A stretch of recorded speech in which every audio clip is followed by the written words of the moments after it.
Hey y'all, welcome to the Tales of Initiative channel.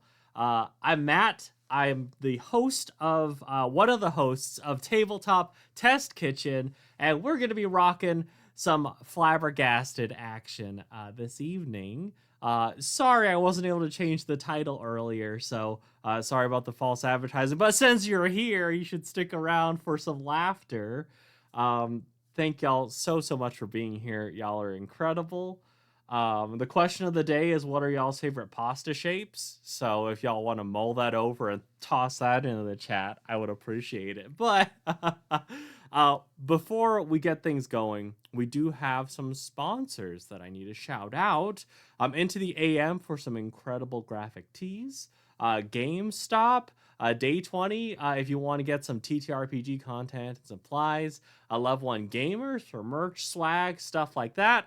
And also Lore Link, which I want to give a very personal special shout out to as being a really good organizational tool in that it let me very quickly, very easily switch gears. Because when it comes to planning a session out, I go from the world to this one NPC I really like to just this one dive bar that no one will go to. That's how my mind works, and LoreLink accommodates that. Like, I'm able to just flip back and forth so easily, connect things so that it's like, oh wait, why was I looking at this? Oh, it's because this is associated with this thing. And then it makes it so much easier as I'm running the game, which y'all are going to see in action because I used it to plan this session and I'm going to use it to run it. So you'll get to see me put it through its paces. But also, of course, Tales of Initiative. Tomorrow, there's going to be some more Vengalia. Monday, Tales does Tales, total party chaos. And next Tuesday, my co-host of Tabletop Test Kitchen, Rosie, has got something extra special. I believe they're kicking off a new campaign, so make sure to tune in for that.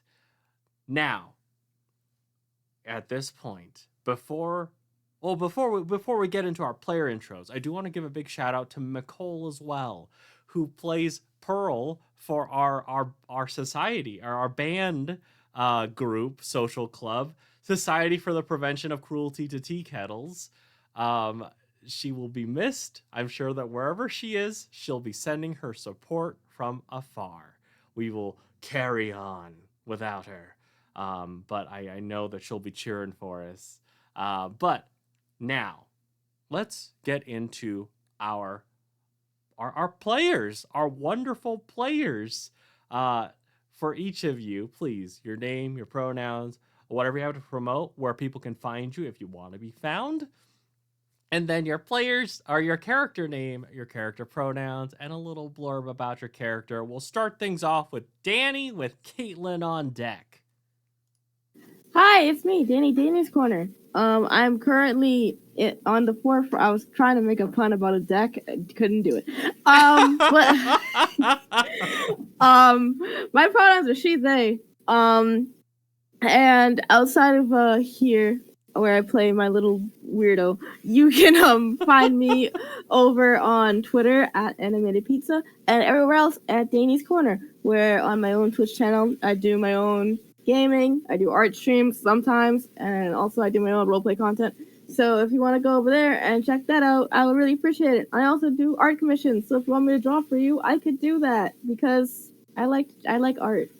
Yeah, and it's Halloween season, so I'm gonna be doing a lot of it. It's gonna be great. Yes. It's gonna be horrific, but it's gonna be great. Great. And today I'm gonna be playing Wave, whose pronouns are truly just any. I don't think they really care that much. Dig it. Our very laid back, very chill band member who plays the whatever they're really feeling at the time, whatever fits for the song, whatever fits for the band, but also probably will come up with like not come up with a new instrument because that's not their job, but will come up with a like, gang, I really think I should try the cymbals for the next track instead of the electric guitar. And I know cymbals wouldn't replace a guitar, but hear me out. So Yeah. that's really the vibe. And I'm very excited to be back. I'm so happy. I'm ready to have my face hurt from smiling and laughing so much, like Let's last time. go. I'm so pumped. Thank you so much, Danny. Let's jump over to Caitlin with Luna on deck. Oh, everybody, I'm Caitlin, Caitlin Kenny. I use she, her pronouns. You can find me on the internet at K-K-E-N-N-E-Y, that's Kenny, plays, most places. And tonight I shall be playing Olivia Ollie Spinner. She uses she, her pronouns. She is a member of the staff, kind of bops around between different gigs, has most recently been a maid for an office. But she's worked many an odd job over the years. Really, though, she's an inventor of ahead of her time. That's what she likes to think. But many people also call her silly, a fool, etc., though she prefers the former. Of course. Yes, of course. Last time I think we saw her, she was messing around with the chime bone, one of the instruments she's invented and played, and then I think last time she brought the tubiano, which is a mix of a tuba and a piano somehow. Yes. Nice. And I don't know if this question was for us, Matt, but I'm going to answer it anyway. Noodle shape orecchiette. I don't know if I'm fully pronouncing that right. It's been a while since I've had it, but orecchiette is delicious, and I feel like I don't have it enough. But Olivia's, I think, would be her own invented noodle spaghetti spirals.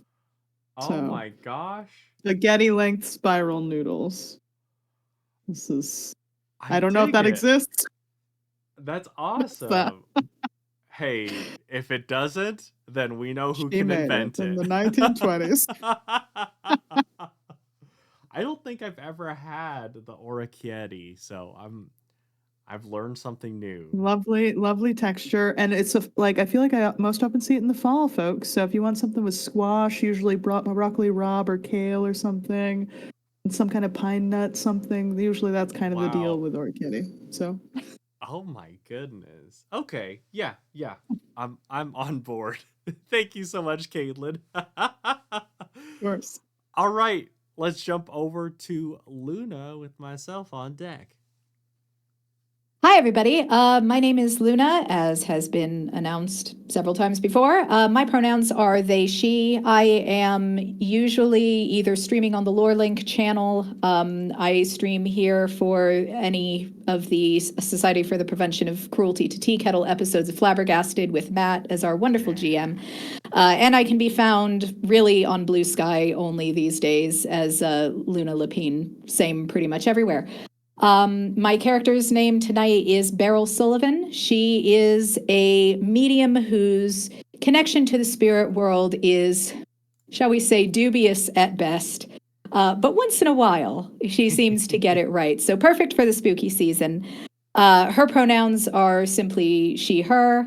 And if we're talking pasta shapes, and we're talking pasta in general, a favorite subject of mine, if the Halloween shapes are not available, I love a good cheese ravioli, but really any kind of ravioli will do.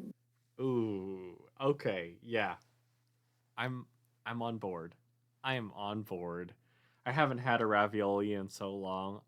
I'm craving right now. Okay. All right. I have to focus. My name is Matt. He, him pronouns. I'll be playing everyone else in the game, and I'm just super excited. You can find me everywhere as improv and RPG. But oh my gosh, our squad, our society for the prevention of cruelty to tea kettles. Well, we were in quite the situation last time, but thankfully our squad was able to secure a regular performance and also some connections. But before we get to one of these connections, at the moment, I'd like to know where your specific characters are right now as far as the club is concerned. Are you in the club? Are you on the way to the club? And perhaps just a little bit about what your character looks like, what they might be wearing. Danny, where's Wave right now? That's me. Wave right now is surprisingly not at the club, but on her way. Because she picked up a bag full of leaves, and is taking it to the clubhouse because she wants to introduce everybody to her current new interest of scrapbooking. Oh! um so she just has leaves for decoration that she took from like a park and is making her way there very casually. There's some branches in there. There's maybe like two like some sort of like there's probably a bunch of like ants or stuff, but like they don't mind. They'll be a part of it. They're just taking a trip, you know? Yeah, they're just taking a trip. So, what does Wave look like? What is Wave wearing? So Wave is pretty much wearing what me Danny is wearing right now. They have like sort of like this headband that wraps around them and sort of has their sort of wavy hair out as usual. They usually keep their hair out, but it's like they have this little bandana on. They have this patterned shirt on, this sort of blue patterned shirt with these bell-bottom pants to match it. I don't have bell-bottom pants. We lost that in translation, but that's what they're wearing. That are sort of a same color as the bandana she's wearing. She's wearing a bunch of bracelets as usual, a bunch of necklaces. No matter how much their outfits change, the one consistent is that they will wear too much jewelry. So yeah, and besides that, they have dark skin, green eyes. I think I said last time. And pretty tall, lanky person. Pretty androgynous looking, and yeah, he's just he's taking a stroll back to headquarters. With like the bag sort of like over their shoulder. Fantastic. Okay. In that case, we will pan away from Wave and over to Caitlin. Where at the moment is Olivia? Where is Ollie right now? At the club? Not at the club? Where? Where indeed? Yeah. A quick question. Are these like fallen autumn leaves, or are they leaves that have been picked up? What season are we in? Oh, that's true. What season are we in? Yeah, we are in. I mean, suffice it to say, perhaps in this case, the game shall take place on October 31st, on none other than the Halloween day itself. Wow, incredible. Okay. Well, I think Ollie would be trying to finally in the last bit of it, sweating, not necessarily from the heat, but from dragging a large crate contraption. Things are sticking out of the crate in odd ways, like metal pieces. A wheel seems to be kind of spinning as she's like trying to drag this thing to the club. So I think she's about there. Ollie's shorts, curvy, with light brown skin and freckles. She's got her black hair tied back in a messy bun, and the flat cap that she wears is kind of like tilted off to the side as she's pulling the rest of this there. And she kind of like untucks a harmonica from her shirt pocket, and she's usually wears like a maid's outfit because that's her day job. And she then just blazerfies it to be professional for the group. But today she's in her working attire. She's taken some of her brother's factory wear, one of her many brothers' factory wear, and like stitched in extra pockets. She calls them plentiful pocket pants. But she's got those on. And currently she's trying to she's looking for some kind of gadget to essentially try to stick this harmonica onto, as she kind of opens up the rest of the crate, reveals her invention she's been stewing on for this whole year, this bicycle that stays in place where a person would pedal on it in a single location to get their workout. But she has been struck with inspiration, and she thought, I have to get this to the band.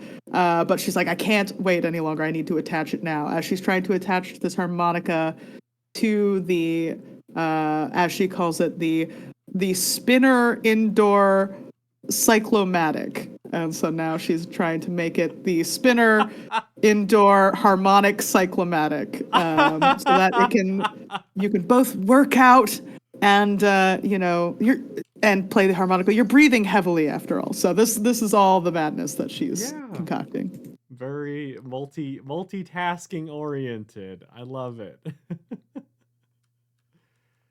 Awesome. Well, we'll pan away from the sweaty chaos of Ollie and over to, well, Luna. Where is Beryl right now? What is Beryl doing?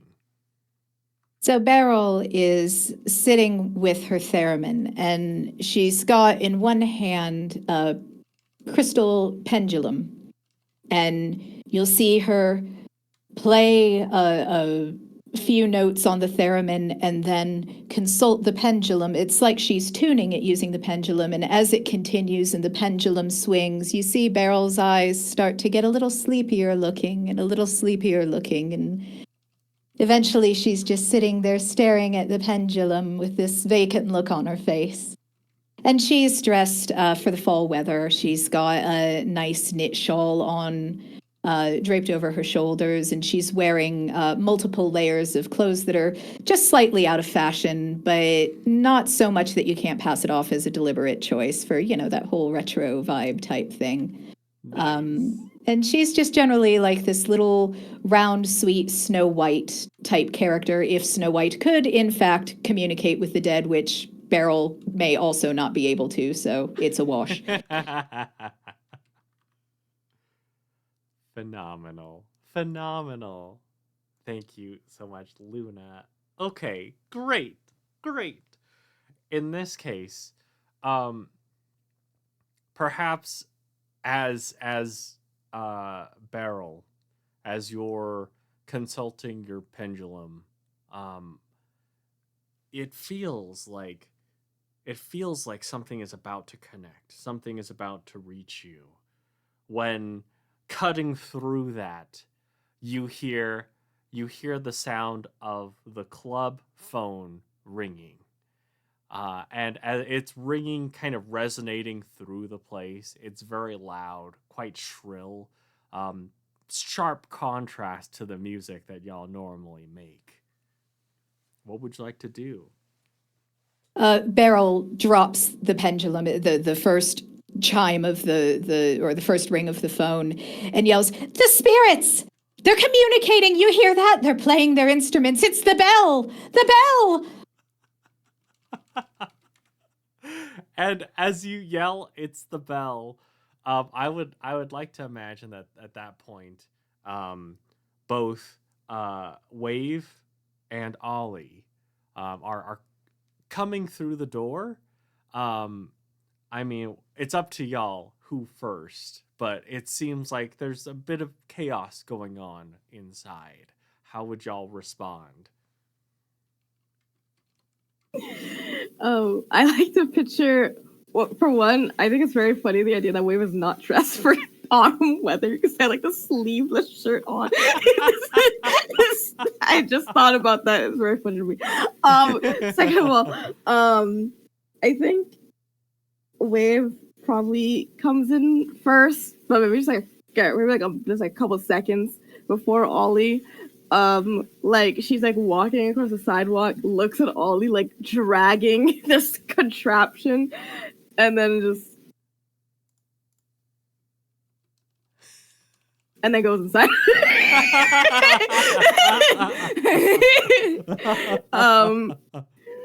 And then we'll hear so much of what's going on, and then say,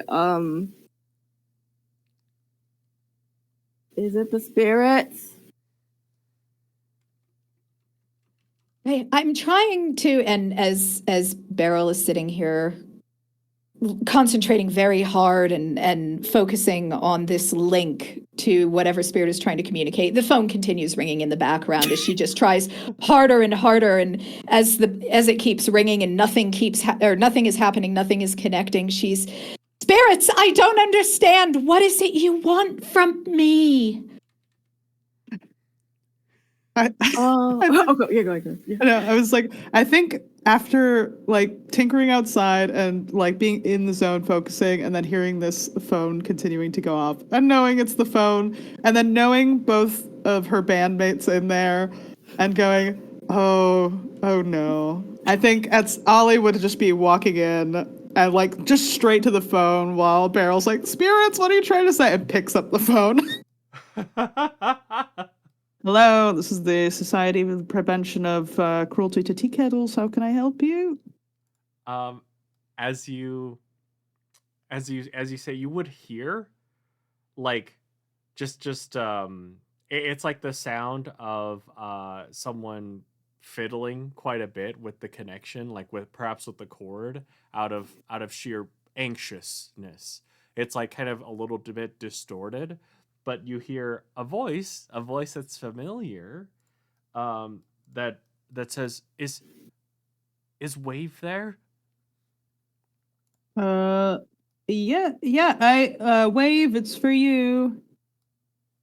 Oh, Beryl, the spirits want to talk to you.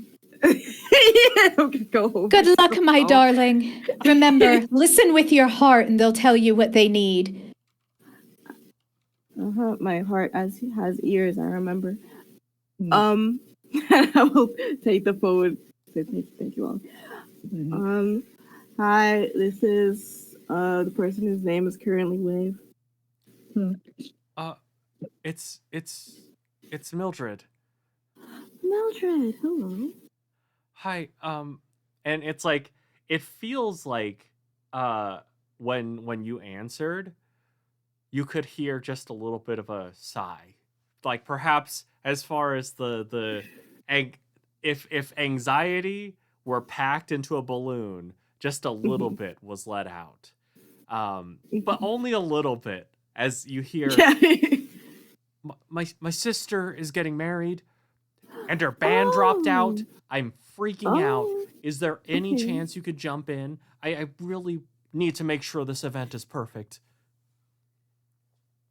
Okay. Really? Yeah. When do you need us? Right now? Okay. Great. Where? Actually, that's important. So, it's at Canterbury Manor.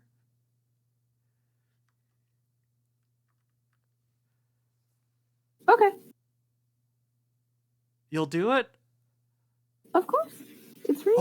Okay. I'll see you soon. Just a heads up. Her fiance is kind of a lot. So, just so you know. What a lot are we talking? Like he's an actor. He wants to be famous. So, you'll see. I just want y'all to be mentally prepared. Okay, I think I see the vision. Okay, we'll be there in a certain amount of time that it takes for us to get there. Sounds good. Thank you so much. Okay. See you soon. We'll see you. Take care. Don't break the phone. I'll try not to. Uh, love you. And then hang up.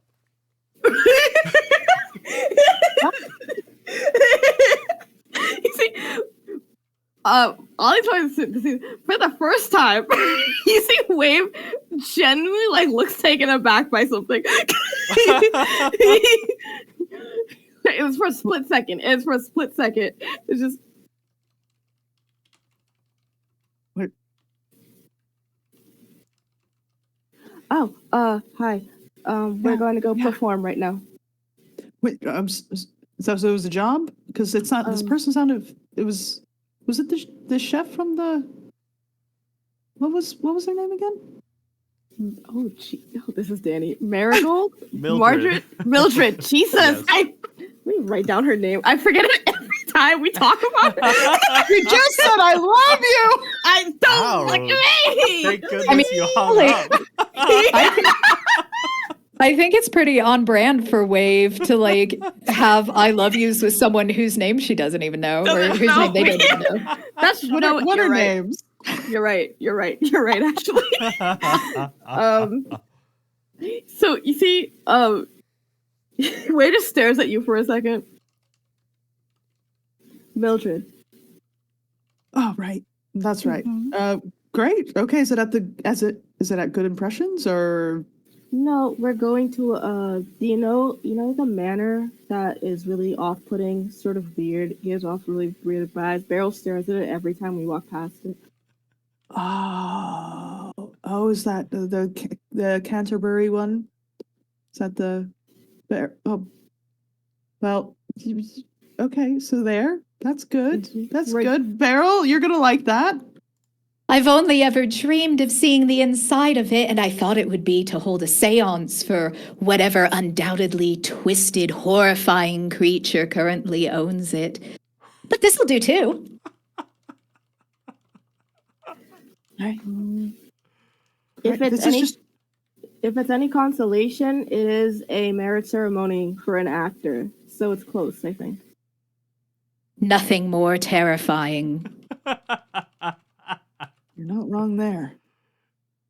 All right. What are we all playing?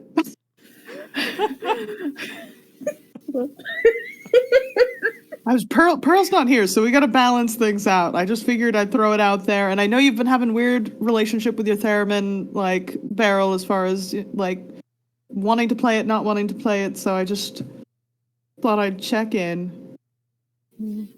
I'm really just here to help everybody with what they need. I mean, that's just kind of who I am. So if you need a theremin player, I'm your girl. But if you need anything else, maybe especially vocals, then I'm there too. I'm gonna look at Wave and be like,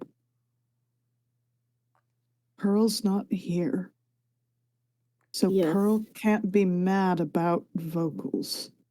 That is true until she inevitably finds out, and then we'll be mad about it. Maybe, though, Pearl never Mhm. finds out.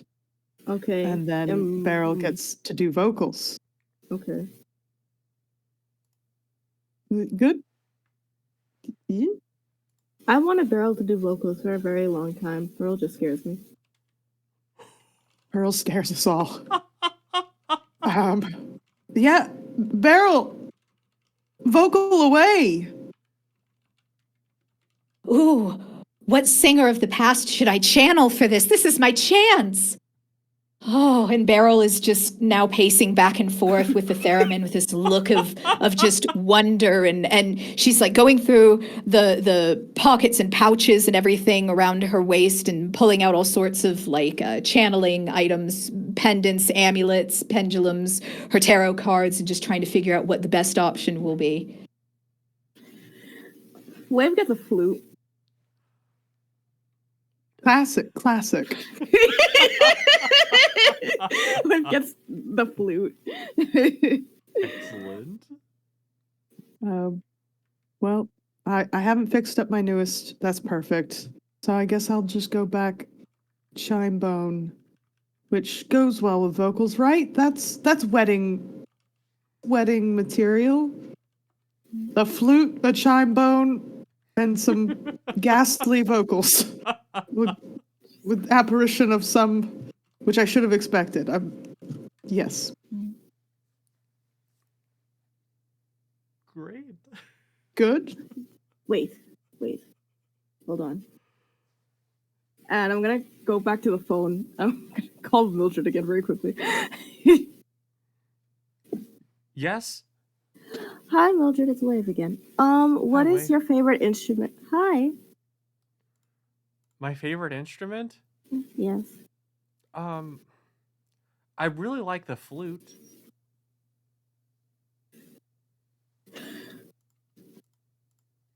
Silence for like a minute.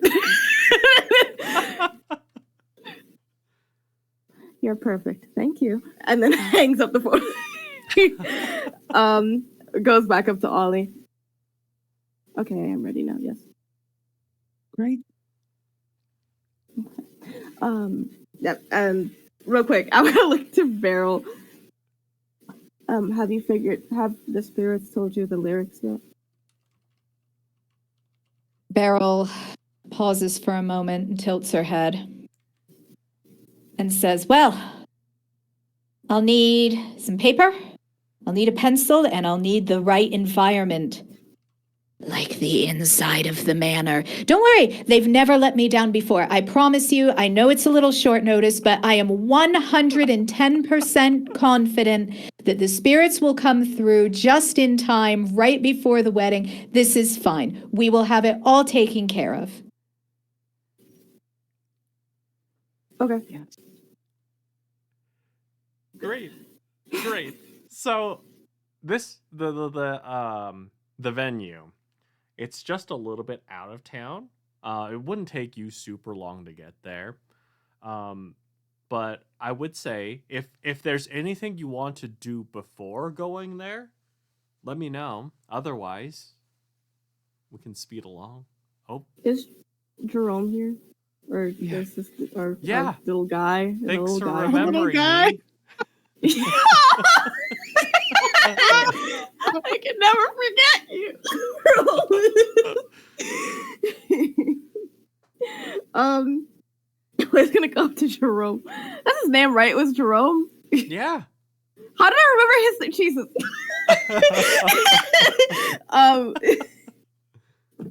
I'll go to Jerome and say, Jerome, I have an important task my brain has thought up for you as we go to this marriage.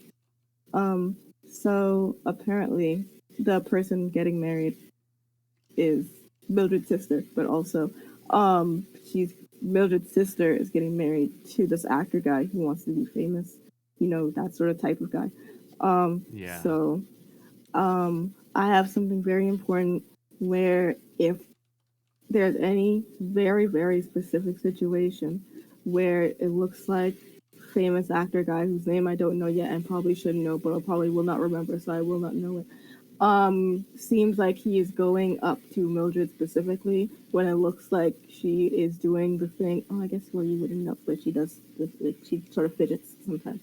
So when it looks like she's doing that, I need you to sort of, like a picture. This is Mildred, and this is actor guy. Actor guy is going over this way. I need you to do one of these, sort of like a U-turn, but not really, more of a U shape, where you go in front of him and you like strike up conversation with him, because then he'll want to talk to you because you're part of our band and we are like known and well known, which makes you well known, which makes you important, and he's going to want to talk to important people and you're important. So then you do that, you interfere, you take him away, and you guys have that conversation, and that leaves me to talk with Mildred for a longer period of time. Yeah, I can do that. Okay. Absolutely. Otherwise, you also just do the very important job of enjoying yourself at this wedding. Will do. And get extra food for Puddle. Yeah. Yeah, Ollie? Yeah, don't forget the food for Pearl. That was a great note. Thank you, Wave. Okay. Pearl would be very mad if we came back without any wedding food. Yes. But since before you enjoy yourself certainly. But since you're coming, actually, I think I will unveil my new instrument. So I'm gonna ask you to tote around my. And I'm just gonna point at the crate with the mildly assembled new spinner indoor harmonic cyclomatic, and go. Yes, and because we gotta make it look nice. You take it in, help you set it up. We'll get it there, and then I'll play on it. But then I'll also show all these prospective customers because I haven't been getting enough prospects in that arena to get anyway. So possible sales opportunity, Yeah.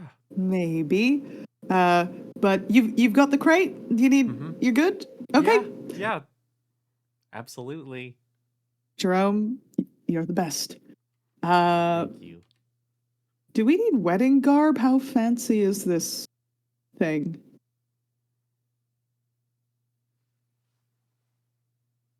I mean, if it's going on now, you probably should just go. All right. Let's go. Getting clothes takes a long time.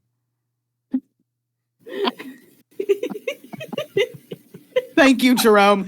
Yes, I figured as much. There could have been a shop nearby, a whirlwind super sprint of a. Let's go. Come on, stop squashing dreams. Drag the machine. I will drag the machine.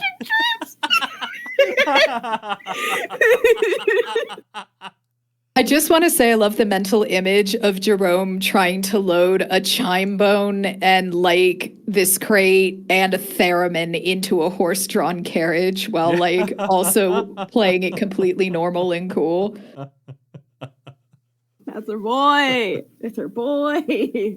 Yeah, I'd say it's probably a situation where like he'll start and then like it'll take a moment and then he'll say, why don't you take that one? I'll get the next carriage, and yeah, I'll catch up.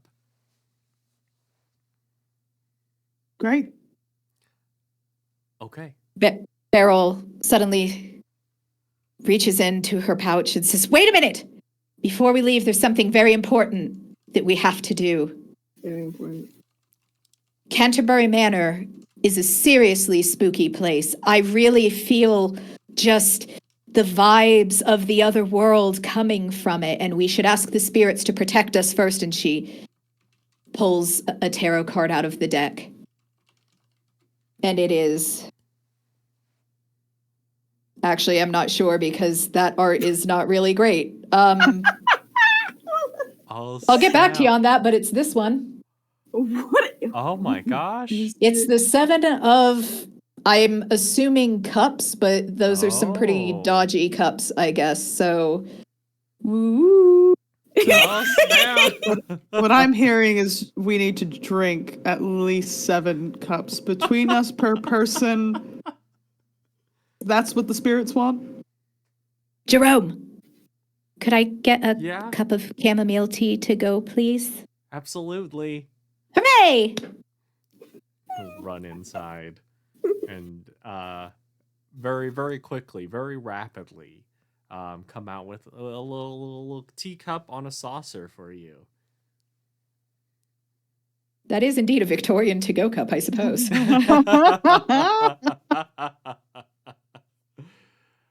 All right. So, yeah, Beryl gets into the carriage, ready to go, leaving the theremin behind in Jerome's capable hands and sipping the chamomile tea. Excellent. So,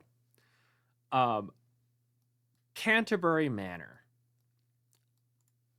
It probably take you about maybe 10 minutes to get there via carriage.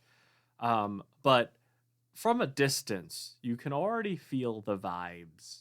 You see that it's a very large, old mansion.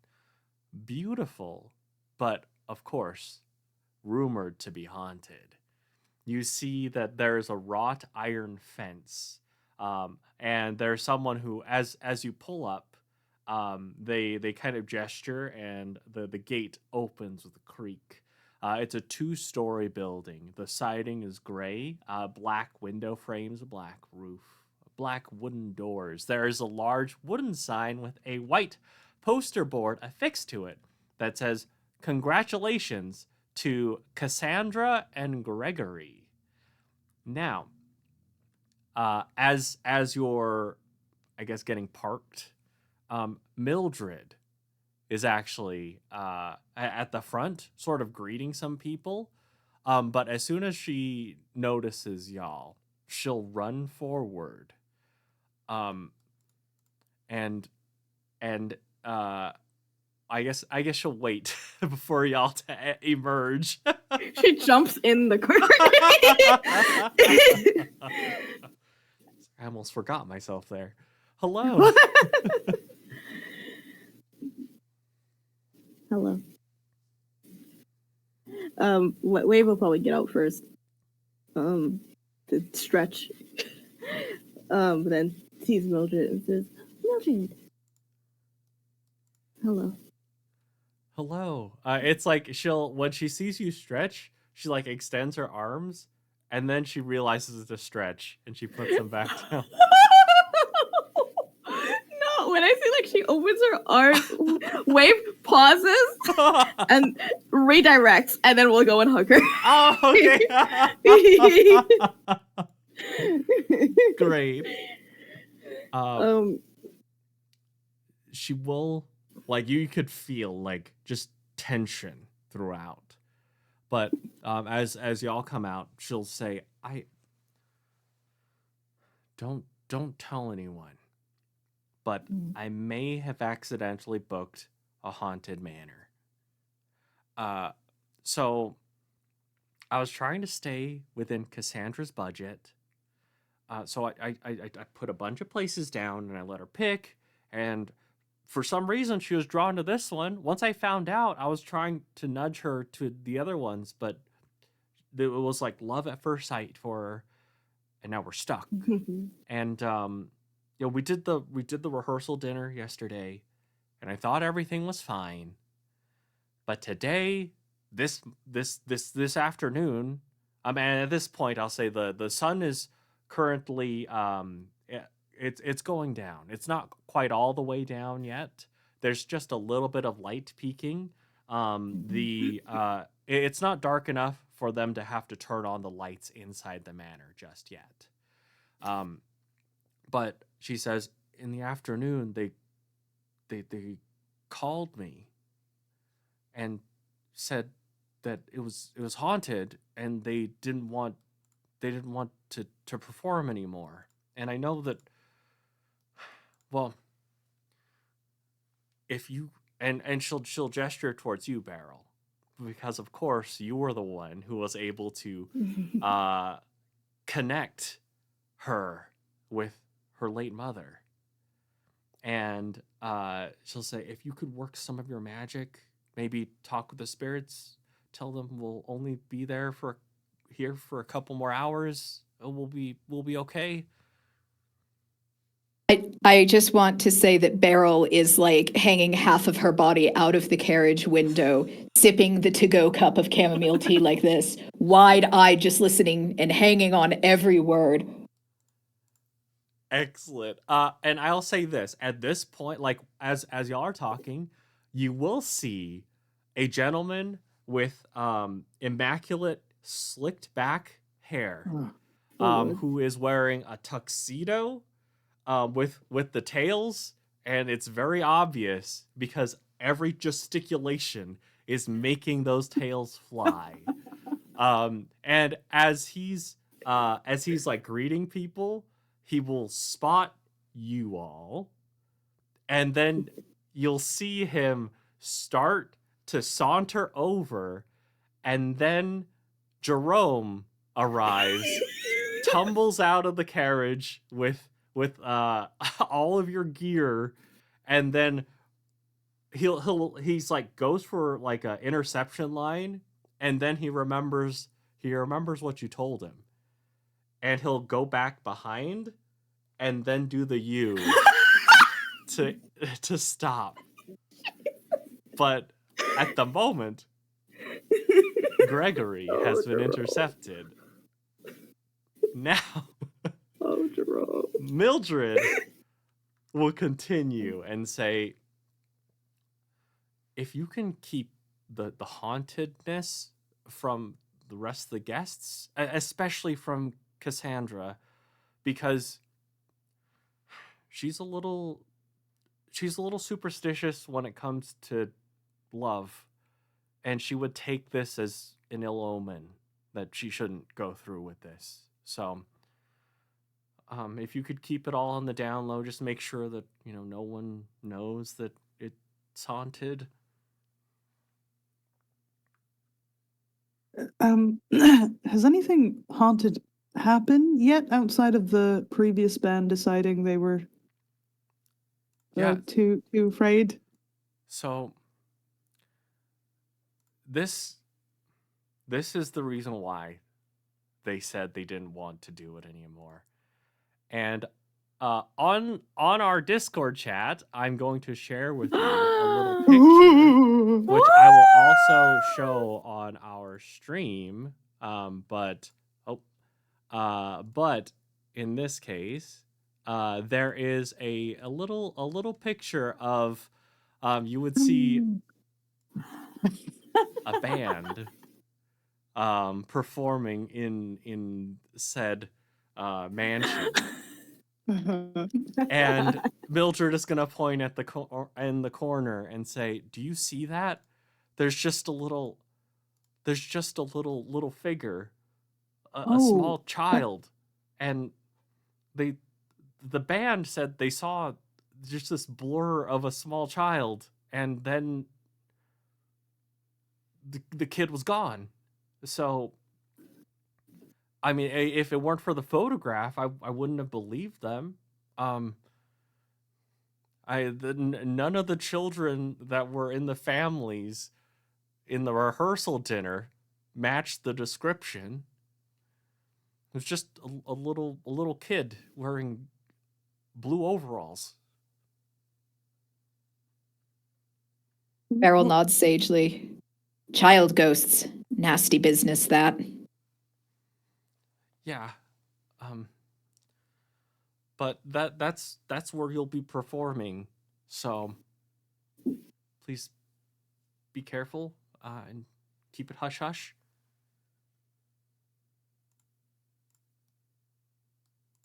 Don't worry, I'll have that connection in place so quickly you won't even have time to let the guests find out what's been going on here. I can guarantee it 100% certain nothing can possibly go wrong. Thank you. That's really reassuring. Okay. I still have to make sure the food and everything are good. But if also if you want, I can give you, if I can give y'all some food ahead of time, and she'll hand you just like a little card that shows the menu items, and you'll note that there are hors d'oeuvres. There's a charcuterie platter, as well as some roast baby vegetables, and the main dishes are a steak with pepper sauce and a sweet potato stew. She will say, "There's I didn't put dessert on the card because it was just going to be a wedding cake. But I mean, if you want anything, then I can have the kitchen like make up a sampler for y'all first."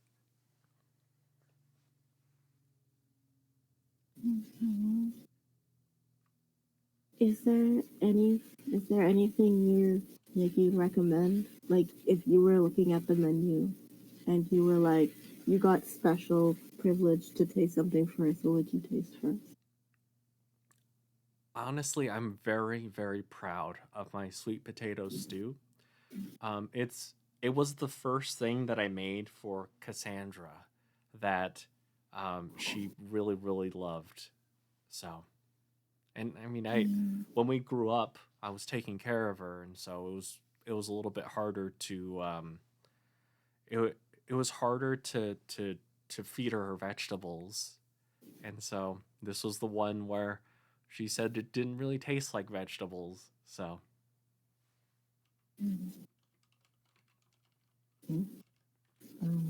I'd like to try it then.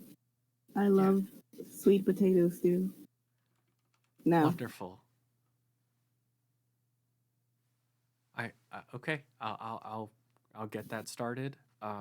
And she kind of looks over and she sees Jerome talking with Gregory, and you just see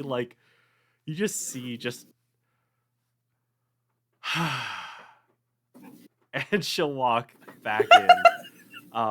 But thankfully, Jerome was able to intercept, and Gregory, like he like looks around and perhaps notices that Mildred is no longer out here, and he'll just kind of have a little air of disappointment before he sees you three. And he says, "Hello there. Oh my god. My name is Gregory Rain. I'm an actor. Welcome." Thank you. We're happy to be here to play for your wedding. Oh. Congratulations. You're the band. Yes, we are the band, the Are you- Society for the Yes. Prevention of Cruelty to Tea Kettles. Oh. And he'll take out a little card and say, "Oh, I must have got my wires crossed. I thought you were gonna be my favorite food-based band, Bread Zeppelin." No, you see, Bread Zeppelin got into a bit of a eating acts. I don't know where I'm going with this. I'm gonna Eating accident? Kneading. I couldn't think of a bread-based pun. Would you say they got into a pickle? Oh. A pickle, maybe a knot of trouble. I don't know what I'm saying anymore. None of these are good. I I give up. I wasn't built for puns. I see. It's a shame. I was looking forward to dancing to their hit song "Eclair Way to Heaven." Ooh, that is a good one. That is a classic. Well, it is a pleasure to meet you nonetheless. It is of course my glorious day. So, I'm happy to welcome you to the wedding. Thank you. What Are is you- your favorite genre of music? My favorite genre of music? Well, whenever I've taken to the stage, I've enjoyed a nice jaunty tune, but one that has a little turn where you can get a little sad. You can really show off your range. So if you could start off happy, make us cry in the middle, and then be happy again, that would be right up my alley. Wait, We would you be want like a right as three-point rain. act structure. What was Oh. that? Maybe like a 3-point act structure for the Yes. song. Yes. I enjoy that as a concept.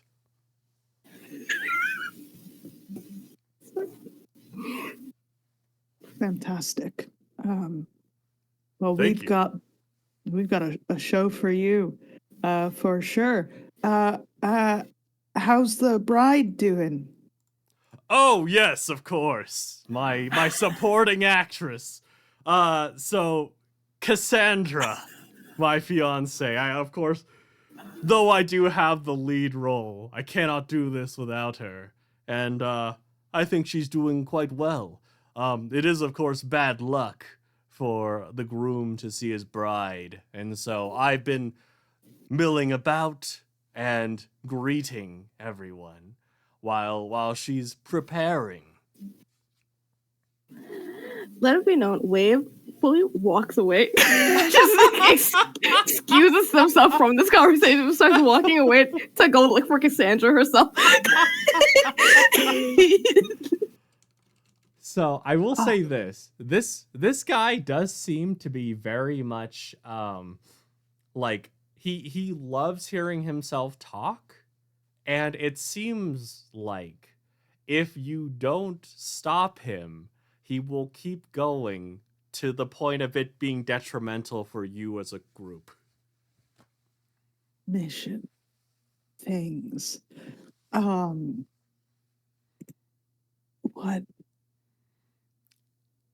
I'll say while you two consider how you might wrest yourself out of this situation, Wave.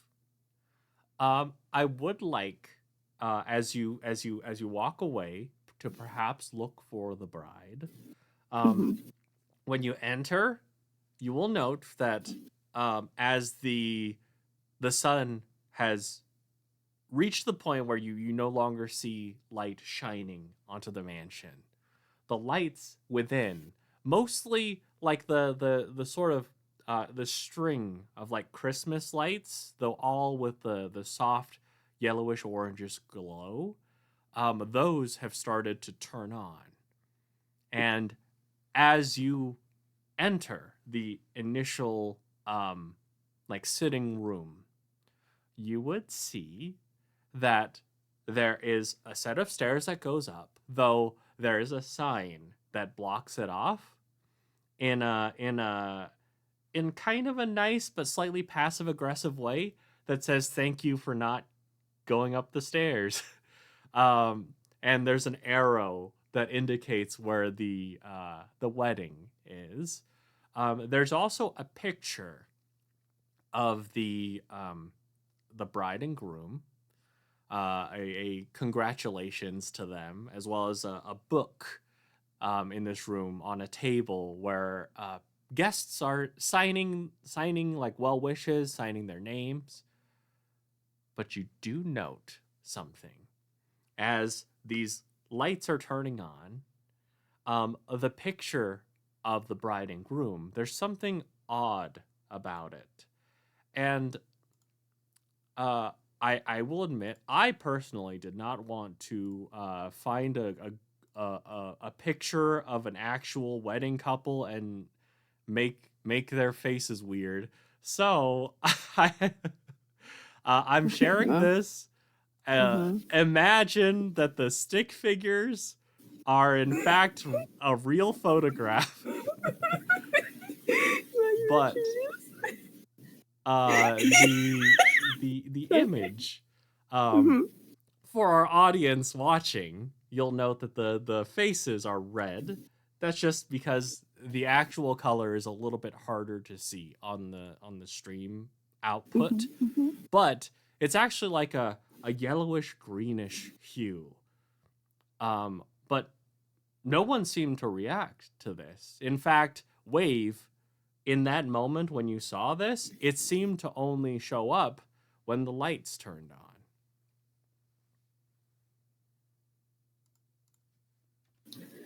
I'm gonna like walk up to the photo and just like staring at it for a second. And then I'm gonna take literally any random person walking by. I was like gonna very like without looking, just sort of like grab like somebody's like arm to like pull them close. What's going on? Is this weird for you? Ah! Did you do that? You see, Wei was about to answer, and then like Mildred's words like play in her mind. It is a special effect from the wedding team to match the theme of the season. Would you roll me a bravado and persuasion, please? I for sure can do that. Oh boy. Okay.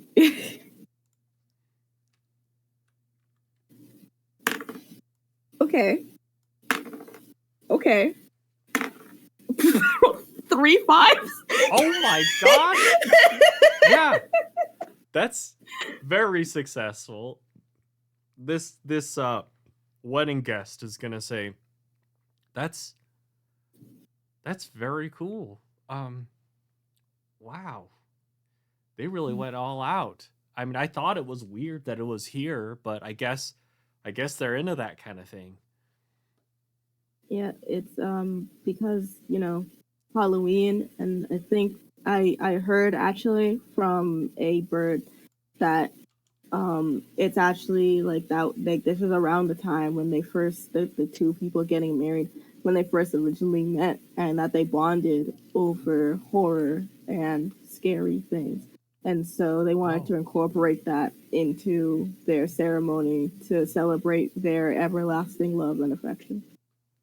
Oh, I see. Mm-hmm. That's sweet. Very, yeah. I just wanted to make sure that the effect was good. Yeah, it's terrifying. Hmm. Honestly, very horrific. So it's doing its job. Thank you so much for participating in this test. I hope you enjoy the rest of the wedding. Yeah. Whew. Is there a bathroom? I need to use a bathroom. Yes, if you go down that hall, take a right, and then there'll be a dead end, so you're gonna have to turn around and then take the left actually, and then once you see a door sort of like 3 doors down, that is the bathroom. All right. Uh okay, I think I got it. And this gentleman is like, you kind of see him kind of the gears turning. He's trying to remember, and he'll just slowly walk away. But as you perhaps ponder your next move, I'm going to jump back over to Beryl and Ollie dealing with uh, Gregory Rain.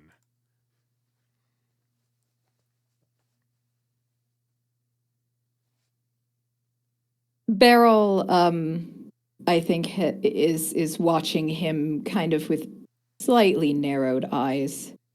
Not a fan, I think, immediately. And she kind of reaches out and sniffs the air a little bit around him as she's still hanging half out the window, keep in mind, doing this all from the carriage window, and just kind of... And she's a little disappointed because it seems like not that long ago she could tell whether someone was lying based on whether they smelled like rotting fish or lavender, but unfortunately that seems to have just stopped happening now. Throwback. So I think she's gonna reach into her pocket, pull out her tarot cards, and say, Gregory. Yes. Would you by any chance be interested in a very special, very exclusive good luck tarot reading on this, the day of your wedding? I would love that. And Beryl is going to use fortune teller scene cue, which predicts someone's future positively. They're so pleased with yourself and the fortune that they will agree with whatever you say next. Oh my gosh. All right. So Beryl is going to, again, hanging out. I just want to emphasize how ridiculous this is, that she's just like hanging out of this window, right? Doing all of this. Yeah. And she picks a card, holds out the tarot deck, picks a card, and it is the Eight of Pentacles. Ah. And she says, I see a project that you've been keeping to yourself, perhaps, that you haven't told anyone else about, will soon come to fruition, but only if you dedicate every waking moment that you have, spare time, to working on it, like right now, and looks at him pointedly. Yes. I have been writing a play. Of course. That is a good idea. The fates are with me. Thank you. Thank you so much. Anytime, Mr. Rain. Hey, call me Grigori. Sorry. No. Gregory, then. Good luck writing your play. All of a sudden, she's back to sweetness and light, and the moment of wittiness you might have seen in Dear Sweet Beryl is just gone back to its default status of aw. Great. Okay, so you've handled Mr. Rain. He's like walked off, contemplating the ideas. And speaking of ideas, good ideas, Galaxy Fest. Thank you so much for the raid. Oh my goodness, you're making it rain with the love you're giving to us. Thank you so much. Welcome. We're playing some Flabbergasted. Our players, our characters are currently trying to make sure this wedding goes off without a hitch amidst the hitch, so that perhaps everything will go well. There seems to be some potential haunting situations right now. But welcome. Thank you so much for the raid. You're amazing. So, Beryl, having successfully occupied Mr. Rain, where are you and Ollie? What would y'all like to do?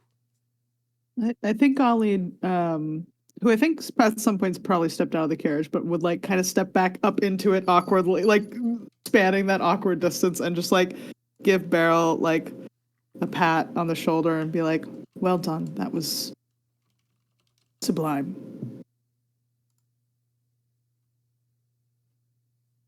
And Beryl is going to just beam at Olivia as she walks out of the carriage, just down the steps. Very proud of herself.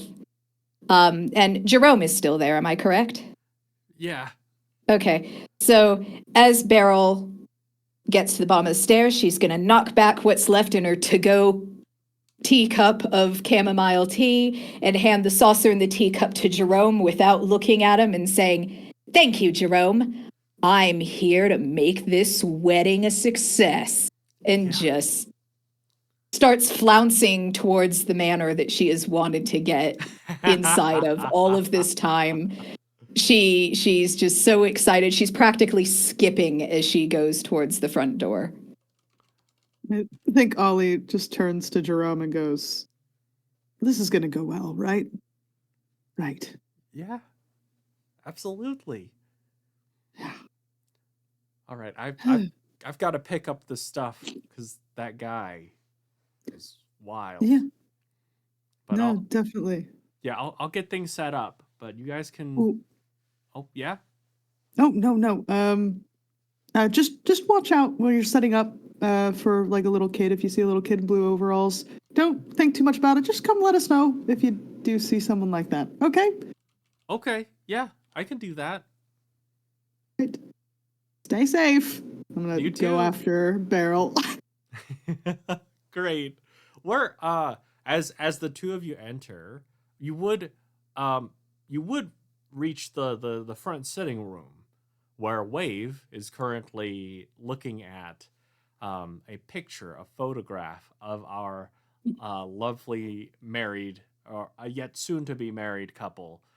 With the faces, there seem to be some distortion of a yellowish greenish hue. As they like come up, I like point at it. Beryl zooms in, just hones in on it. There's the word I want, not zooms, hones. And like goes straight up to it and immediately starts like sniffing all around the picture and says, Wave, Ollie, the stench of the supernatural is all over this. And she just is like, continues sniffing this photo. And so I just want you to picture this from the perspective of anyone walking past who's just seeing this weird little goth girl like getting up close and sniffy with this photo. Wave lets this happen. This is she's just nodding along like this is normal. Yeah, Wave is like live your best life, right? Yeah, live your best life. Beryl, what kind of supernatural are you sniffing out there? What is it? A good, like, yay, happy marriage? Is it like, looks a little not that?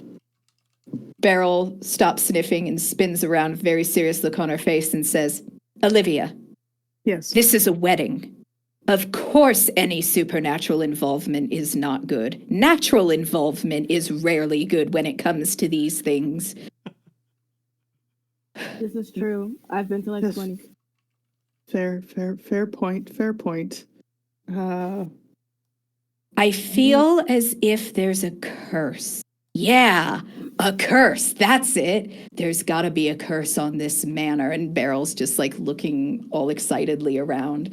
She's maybe if we do a little bit of, I don't know, investigation before we have to go on stage, maybe we can find the little kid in the blue overalls who's causing all of this. Although, dramatic pause, I don't think what we have on our hands is really a child.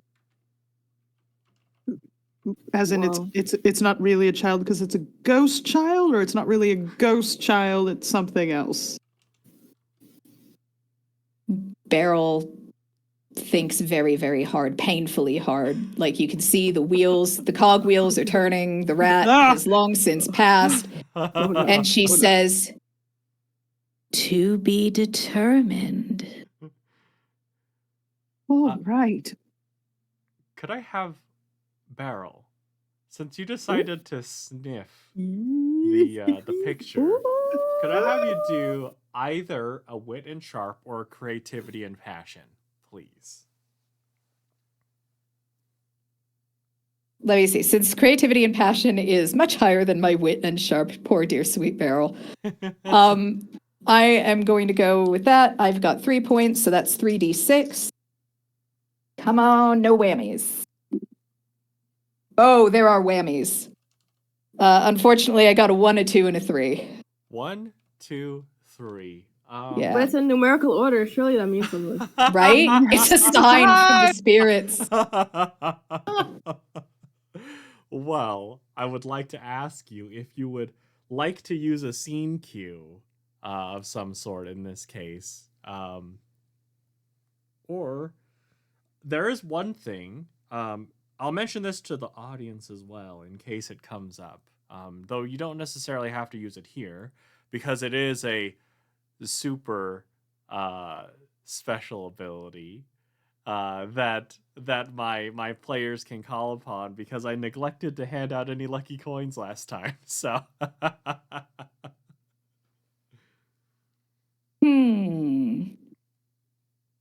Well, you know what? Let's get this party started the right way. yeah. We are actually going to use another scene cue because I just realized I haven't rolled for influence yet this entire session. Oh, So we need to snap. fix that. Let's go. Favorite. I am going to go with friends on the other side. When you're down on your luck, you ask for help from an unearthly source. You automatically succeed on a failed roll of your choice. Describe how you were helped, and roll for influence, which is this fancy table that the occultist character has. I roll a d20, and depending on what number I get, there are several hilarious options for not necessarily complications, but just interesting mechanics that are Yes. introduced for the rest of the game. Yes, indeed. So I am rolling, and we have... What is that? That is a lucky 13. 'Tis truly the spookiest of seasons. Oh, God. So, Yeah. Number 13, according to the influence table, speaks in the third person. So for the rest of this game, Oh, here we Beryl go. will be speaking in the third person. fantastic. Incredible. Would you like to describe how this helps Beryl find the answer? Sure. So Beryl, overwrought with the spooky vibes all around her, the fact that she's inside this mansion she's wanted to explore for so long now, Beryl suddenly has one of the "that's so Raven" moments with the sudden eyes go wide and the camera would zoom in very close. Mm-hmm. And all of a sudden Beryl says, "I feel it. I feel the tug of my spirit guide. Morag, Morag, is that you?" "Yes, it is. It is Morag." And that's when the third person hits. Beryl can sense things. Beryl is sure that something is pulling at dear sweet Morag, trying to pull her away. And just starts going almost hysterical with what's going on right now. And then all of a sudden, and drops.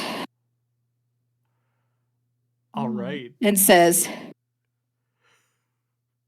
"I think what we've got here," or Beryl thinks what we've got here, is a bona fide haunting. And Beryl thinks we should go up that staircase that we aren't supposed to go up, because Beryl feels the call of this entire mansion coming from up there. Yeah, Beryl seems very certain. Beryl is extremely certain. Oh, all right. Glancing at Wave just to be like, "We think this is good? Is everything okay?" Yeah. Up the stairs we go then.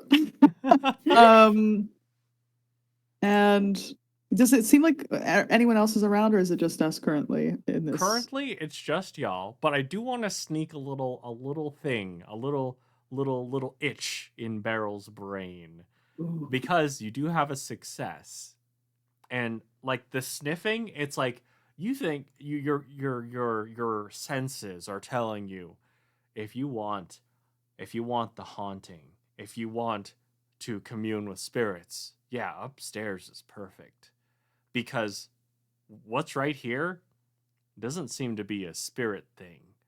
What's drawn, the distortion on the faces smells more of synthetic chemicals than Okay.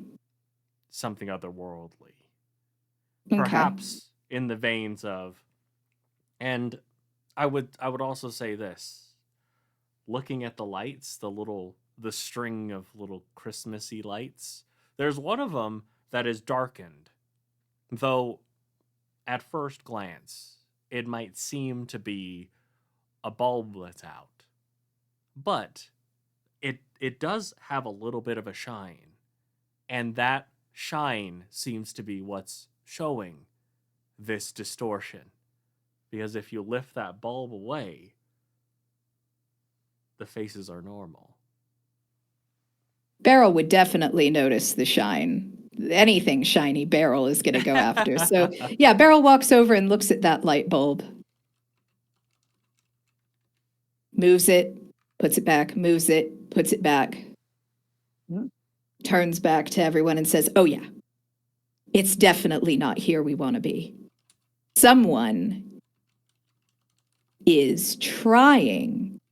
And you can see Beryl's brain going. She says, I think someone smells like rotting fish, or at least they would if I could still do. Or Beryl thinks someone smells. Oh wow, this is gonna be hard. Yeah. I believe in you. All right. We're committing. We're trying our hardest. Yes. Beryl thinks someone is trying to pull something on the happy couple. That makes that, I was almost fully with you with the spirit thing because of last time and this moment, and it just made me shut off my mind to the fact that this could just be regular people doing this. They're definitely still ghosts. Beryl definitely still senses the ghosts. Beryl would love to talk to the ghosts. Beryl wants to have as many friends as possible, and I mean, this might be a great opportunity for Beryl to get that book deal finally. And then, but yes, Beryl thinks that there is something sinister going on, and perhaps the spirits could tell us more. Okay. She looks very hopeful. Yeah, we should pursue whatever leads we can. She'll shove her glasses up. She goes, but we got to keep in mind, not everything here is spirits, and not everything here is people, I guess. Some things are objects, yes. Wave, astute as ever. All right. Oh, also, I think this is yours, and I'm going to hand Wave the bag of leaves. I didn't open it, My but leaves. you okay. Oh, right. She takes it, opens it, and she's like staring into it for a good minute.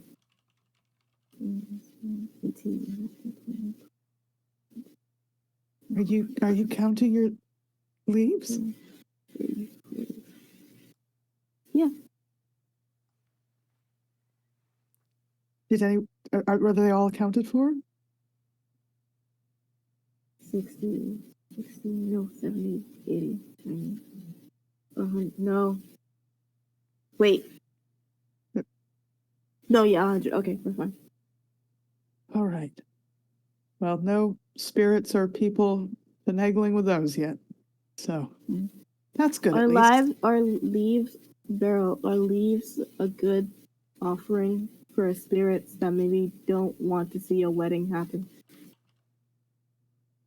Oh, it really depends on the spirit. I mean, if you've got an elemental, then maybe, yes. But then they might also just kind of take it as an affront, because, I mean, leaves are sort of part of nature. So how would you feel if someone just walked up to you and handed you a bag of dismembered body parts from your cousin or something? It would seem kind of like a threat. So it really depends on what kind of spirit we're dealing with. I mean, if we get a chance to how they did that. I guess. Fair point. There's someone that starts to walk into this room and hears dismembered body parts and then turns around. Sorry, we're working on a lyric. But so maybe not give it to an elemental, but could be good to use with a little kid in blue overalls. Oh, okay. I will make the sacrifice of my leaves for the cause that I got painstakingly for all of us to scrapbook together. There's no one I know who's braver than you, besides maybe Olivia, and maybe it's more equal. But anyway, thank you for your leaves.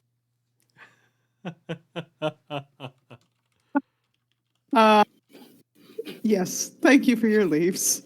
All right, come on, let's go. Let's go before anyone else walks in here. So I would like y'all. Sorry. I want y'all. No, you're good. I want y'all to think about where. Okay, so there's 3 of you.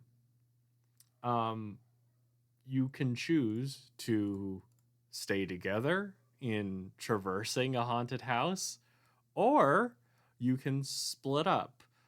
As far as the upstairs area is concerned, not much is known outside of, this is a mansion. There's going to be mansion-y things. But I would say that perhaps as part of the explanation to Wave as far as the task, the areas that are that have been cordoned off so that the wedding, like the guests can do their thing. Um, there's this sitting room. There is a large the hallway down that leads into a ballroom where they have opened up some partitions so that there's an area for a dance floor. There's an area for where people can eat. And then there's an area, and the dance floor, of course, is where you'd be playing as well. But then there's also the third section, which is where the ceremony will take place, where there are all the chairs set up, the altar, all that stuff. Additionally, there's bathrooms as well as the kitchen area. Perhaps like another ballroom that's set up so that they can do like a makeshift sort of dressing room so that everyone can do their thing on premises and not have to come here wearing their things. But those are some of the locations beyond exploring the mansion. So, well, actually, you know what? You know what would be great here?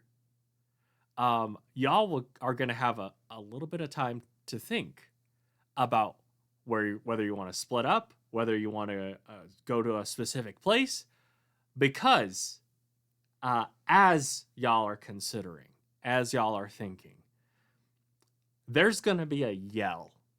There's going to be a yell down the hall, and someone says, "Where's the groom? The groom is missing!" And on that note, we're going to take a little 10-minute break. So, thank y'all so much for tuning in. Thank you again, Galaxy Fest, for the raid. Thank you to my players for being incredible amidst my cheesiest of puns. And we will be back in about 10 minutes. Bye!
Hey y'all, welcome back. We are currently in the process of making sure this wedding goes off well and perhaps uncovering what might be behind these mysterious haunting events.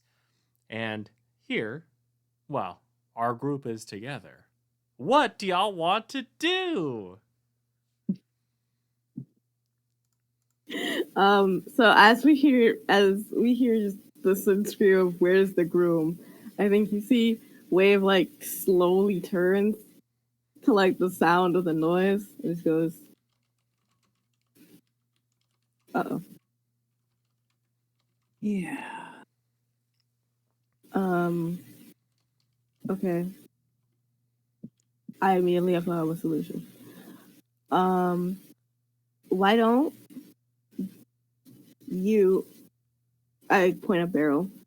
You, Beryl, you investigate the things with the spirits and the child and the spirit child and the haunting. And then it looks like it looks like a Wave is about to speak, but it thinks for a second. I've rethought this plan. Why don't you and you and I look at Ollie. Why don't you both go? Because then I feel like you would be more comfortable with this, Ollie. Oh well. I think it'd also be good to have the two sides. I'll be looking out for people who are attempting to make this look like ghostly shenanigans, and Beryl will be looking out for real ghostly shenanigans. So. Right. See, exactly. See, it helps. I tried to think like you for a second, and then I saw it happening. I saw it in the moment, and I appreciate that greatly. I can go work on finding or seeing why people are yelling why the groom is missing. Yeah, that'd be good. I mean, you know Mildred, and you know, I know can Mildred. connect. Yes. So I think that makes sense. But I'm gonna kind of make the same face that Wave had been making that was imitating my thinking face. And I'm going to use a scene cue one step ahead. For the staff member, you've developed a sharp mind and a keen eye in the effort to anticipate an employer or client's needs. When coming up with a plan, you can closely assess it and point out any obvious shortcomings. The director will point it out any issues with the plan. So, director, Okay. do we have any issues or is it perfect? Yeah, you know, it's pretty good. It's pretty good.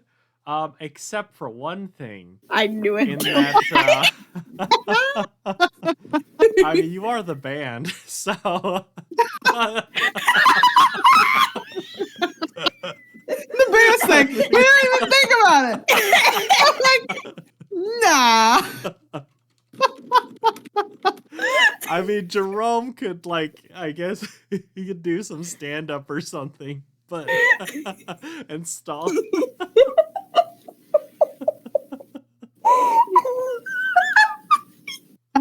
That is a great flaw in the plan. You are working here, Ashley. Wait, I have an idea. Sorry. Yes. Yes.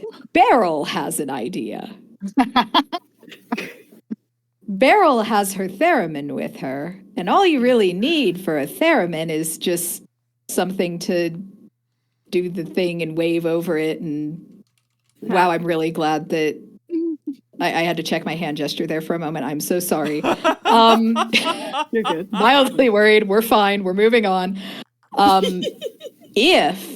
Do we have anything that could like automate sort of that kind of thing? And I'm kind of thinking Olivia probably has something. We could just put a theremin on stage and have a theremin solo until we get back. So one of the things that I've been working on is to convert the cycle into more of like a step thing. So that, you know, it's like you're walking up steps. You know how much exercise it feels like you're getting when you're... So anyway, I have a portion of the spinner indoor harmonic cyclomatic. That is steps or levery things. So I think I could quickly rig something up to make that happen. Beryl loves it. Let's go. Great. I would love to. Well, unless you have something that you want to do before we are rigging this up. Nope. Okay. I'd love to use another scene cue. Oh, Ooh. snap. I'm going to use a stitch in time. You're resourceful and cool-headed under pressure. You can quickly makeshift a disguise or repair a broken garment or something. So it's a little stretchy. Yeah, but I see what you're getting at. You see the vision. Yeah, great. So, yeah, I mean, well, I will say this. Are all three of you going to go there to do the thing, or would Beryl like to barrel on ahead first upstairs and perhaps Wave starts to investigate the commotion? Beryl would love to, and just charges up the stairs. Beryl! Hug soon! Don't get too far ahead! Beryl will be fine. And just you hear a door slam upstairs. Oh my. Oh, God.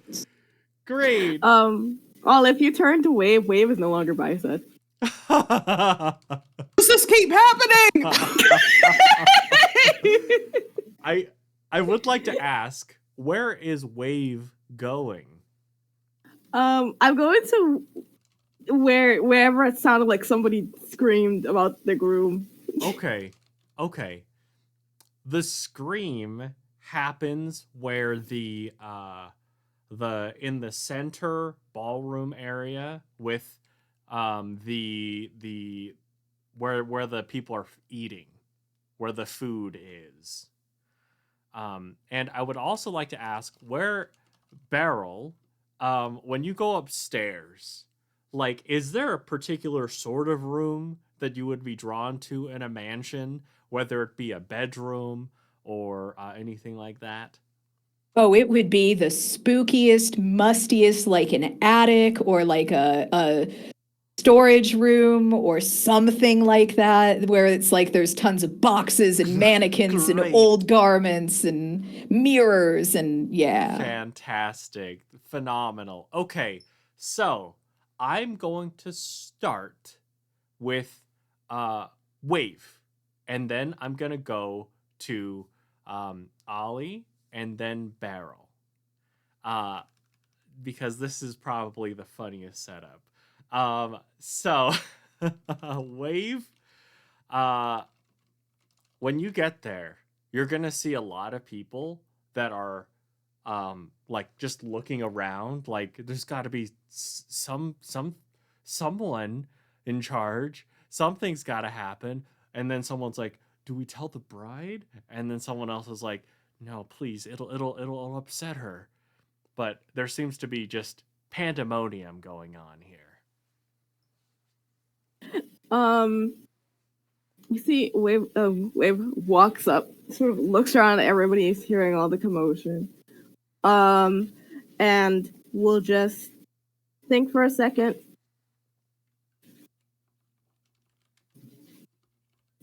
Yeah, okay. We'll raise a hand, just to be like snap her fingers, try to get attention. Do you know what's going on here? Yes. Well, I demand an explanation. Why? I would like to know why my son is gone. Oh. Shoot.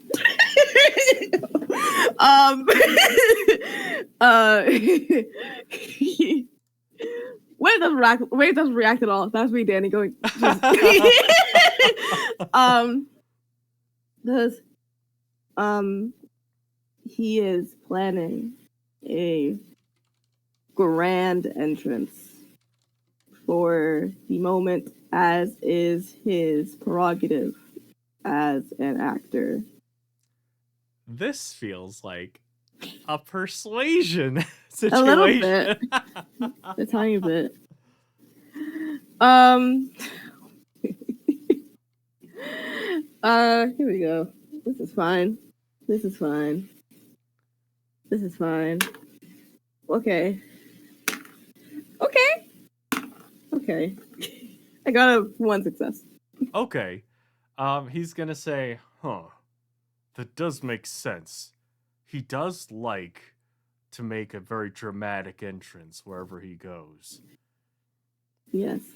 All right. I got worried when I saw that his renowned play, the one he says will win all the awards, he's left it on the table.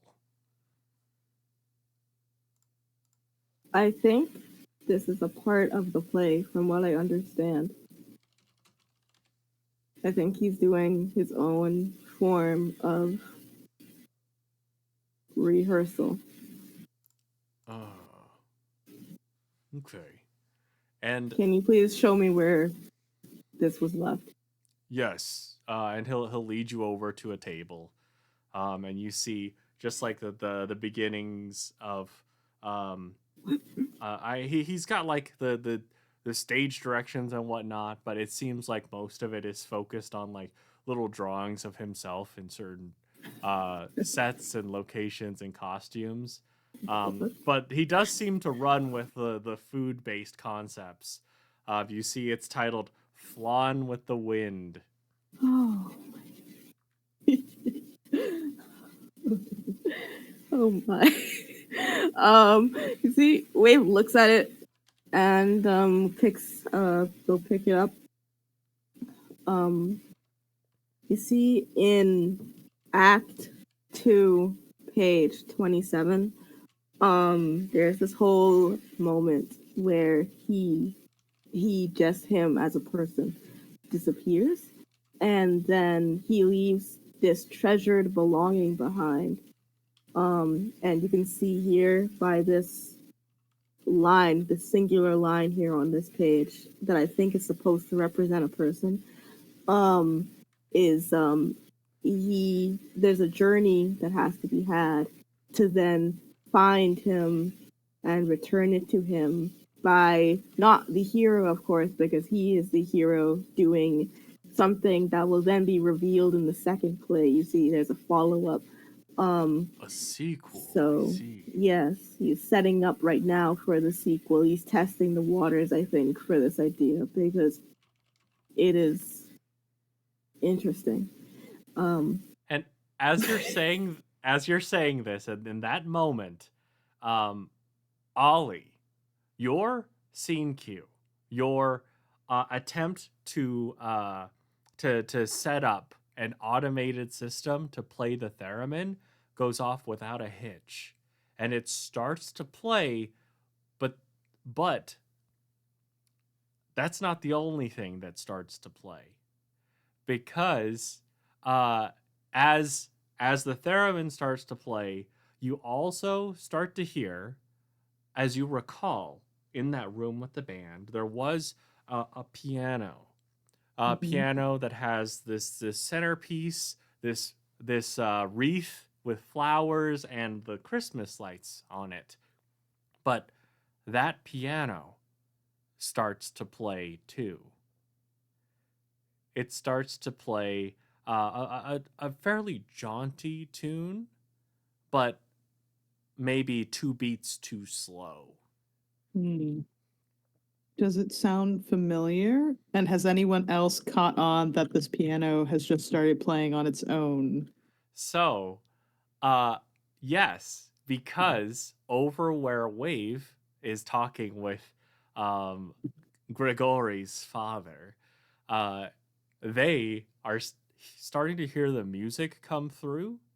And oddly enough, it seems to fit a little bit as we have a theremin and a kind of haunting, slow piano playing, but there's no one seated at the piano.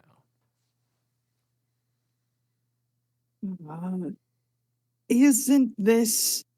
It's a new invention I'm working on. Clearly, you can see we are rigging things up in particular ways to be able to play hands free. So enjoy the delightful melodies of this hands-free, which would have been hands-free in theory in general, right? A theremin, and now also this piano. And while I'm saying all this, I think I'm going to be going and checking out those Christmas lights because I knew they were what had set off or like Yeah. did the paint thing. So Yeah. Why don't you when you go check out the Christmas lights, why don't you give me a little wit and sharp, and we'll see if you figure something out. okay.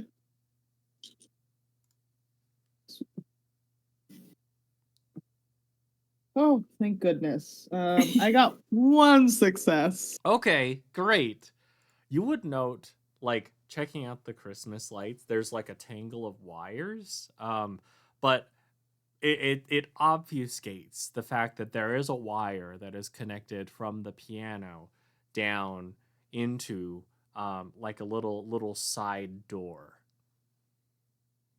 Um, that I doesn't think have lights on Ollie. it.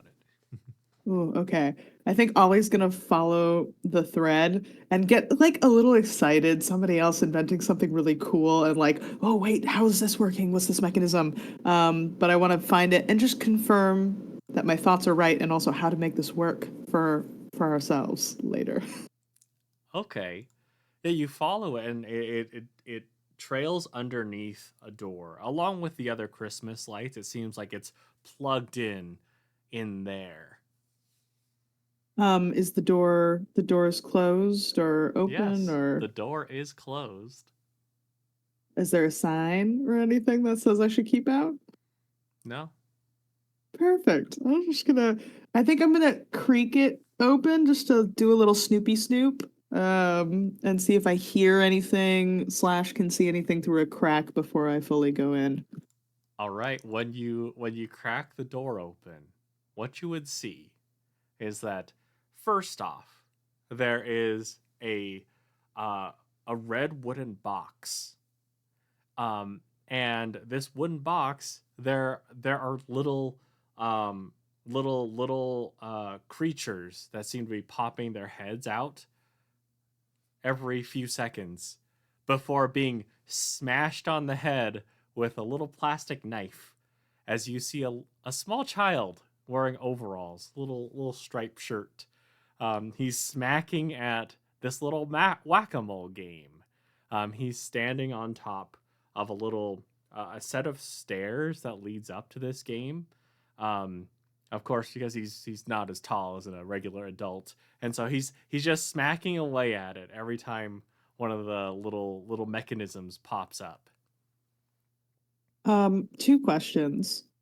Does this game look like something that would have been here before, or that it would have been brought in for this event or for something, and then no? No, so it's a very odd place to put a game. Mhm. Um, it's an odd, like it feels a lot more like something you would set up for a kid to keep them busy while you're working on something else. Mhm. But Um, a- um, and the second question was if this kid looks corporeal or. he looks very corporeal. He is wearing his overalls are splattered with like different colors of paint. And again, he has the overalls on. He has a long sleeve shirt on underneath it with different bright stripes of green, pink, blue, and green. He has uh, red shoes, red hair, and he's just smacking this large toy knife on this whack a mole game. Okay. But Last he'll question. yes. Okay, sorry. Does the paint look like similar to the stuff that was on the wedding picture or anything like that on the kids' clothes? Like, is that attempting to create the effect of an illusory child or not under the right lighting or circumstances? Is I think what Olivia's trying to think through. Oh, yeah. I would say so. Like the combination of that paint as well as possibly just speed of a child Hmm. would easily create like a kind of blur illusory effect in a picture. Okay, great. Okay, this one's people. Hi. Oh, hi. And I'm just gonna like crack open the door and come into the room. That looks like fun. Are you Yeah, do you enjoying want to your? try? Yeah. What's I'm Olivia. What's your name? Charles? Charles. Good to meet you. Uh, Thank you for letting me play your game. We'll take it and start trying to stab at whatever's in there, mole or other Yeah. little creature. And I mean, when you do it, it'd be fairly it's a fairly easy and simple game. Like as soon as you make contact, the heads just go back down fairly quickly. Right. Oh, what are you, one of the family members of the wedding, or where are your parents? No, Parents. my dad's probably upstairs. Oh, does your dad, live at the house? Yeah, we both do. Oh, okay. How long have you lived here for? It's a nice place. It could be a little spooky. You're never scared at the place, right? No, As I'm I'm not stabbing scared. moles. I'm not scared Ah, as long as I have my knife. oh, this knife? Yeah, Ah, yeah, it's not a real knife, is it? it's not a real knife. It's Okay. it's a it's a large plastic toy knife. Yeah, knives like this will definitely protect you. So I'm glad you're keeping it close. How long did you say you and your dad were living here, Charles? Uh, I mean, since I've been alive, Oh, that's how many years? Maybe I'm 6 years old. 6? Oh, I was gonna guess that. Great. 6 years old. Are Yeah, you psychic? grown. No, that's a friend of mine actually. She's upstairs, so she might actually meet your dad soon too. So, She's not uh, supposed to go upstairs. why not? Well, because that's where my room is. I don't want her touching my stuff. Oh, don't worry. She's very discreet and she's just checking around because she was wanting to get a little information about any of the spirits here. Do you know of any There's ghosts or there's spirits here? it's just a pet theory. It's nothing to be worried about. Plus you've got your knife, so if anything happened, you'd be just fine. Right and dandy. Okay. That's Okay. that's Yeah, good to know. that's good. How do you feel about all these people coming into your house for this wedding? I mean, that's a little, I guess, rude. You Well, know? my dad says we have to do it so that we can have money to live. Oh, okay. Well, and I suppose sometimes you feel like you might have to leave this room or leave your room from upstairs and kind of go around and maybe someone might have spotted you at one time or other. Oh, I'm not supposed to let people see me. Oh, I see, I see. Are you gonna be playing here much longer? Do you want to go up to? I'm gonna meet my friend upstairs. I'm So I gonna was play thinking, here as long as the music's going. oh, you like the music? Yeah, they said that I can't play it unless there's music because it's noisy. Oh, that makes sense. Well, we're gonna keep this music going all night long, so you can play all night long. How's Oh, that sound? great. Yeah, it sounds good. Okay. Here. Just promise me that you'll, hang out here, and if you want to go anywhere, you just do a little creeping. Actually, in fact, you might not need to. I'm gonna let a friend of mine know that you're here, and if you need anything at all, you just let him know. His name's Jerome. Really nice. He'll get you whatever you want. You want a cup of tea? You want some snacks? I hear the charcuterie boards, but we're gonna get you nice and set up, okay? Oh, okay, that sounds good to me. All right. Well, Charles, it was a pleasure meeting you. What was your name? My name's Olivia, but I think we're a little friendly now, so you can call me Ollie. Okay. I guess if we're friendly, you can call me Chucky. Chucky. Oh, well, very good to yes, Chucky. All right. Cool. uh, Good meeting you. he will step off to like try to give you a little handshake. Yeah, I'll shake his hand. Thankful now to have gotten the info that little ghost child is indeed not little ghost, but a little child, and knife is not a real knife. Yeah, And yeah. very good. You will note that when he steps down to shake your hand, that it's like the step that the top step that he was standing on seems to Mm. like uh move up a little bit, as though there was like something pressure related. And as soon as he comes down to shake your hand, the piano outside stops. Oh, here, step back up on this actually. Oh, okay. Okay. With the Pressure control. with the theremin playing, is it loud enough that his whack-a-mole's not going to cause a problem, or did the piano help cover up a lot of that? Um, so the piano would cover it. But it seems like whoever told him that he can't play it unless there's music. Uh, I mean, Rig this up so it that, seems like that's the signal. yeah. Yeah. Okay.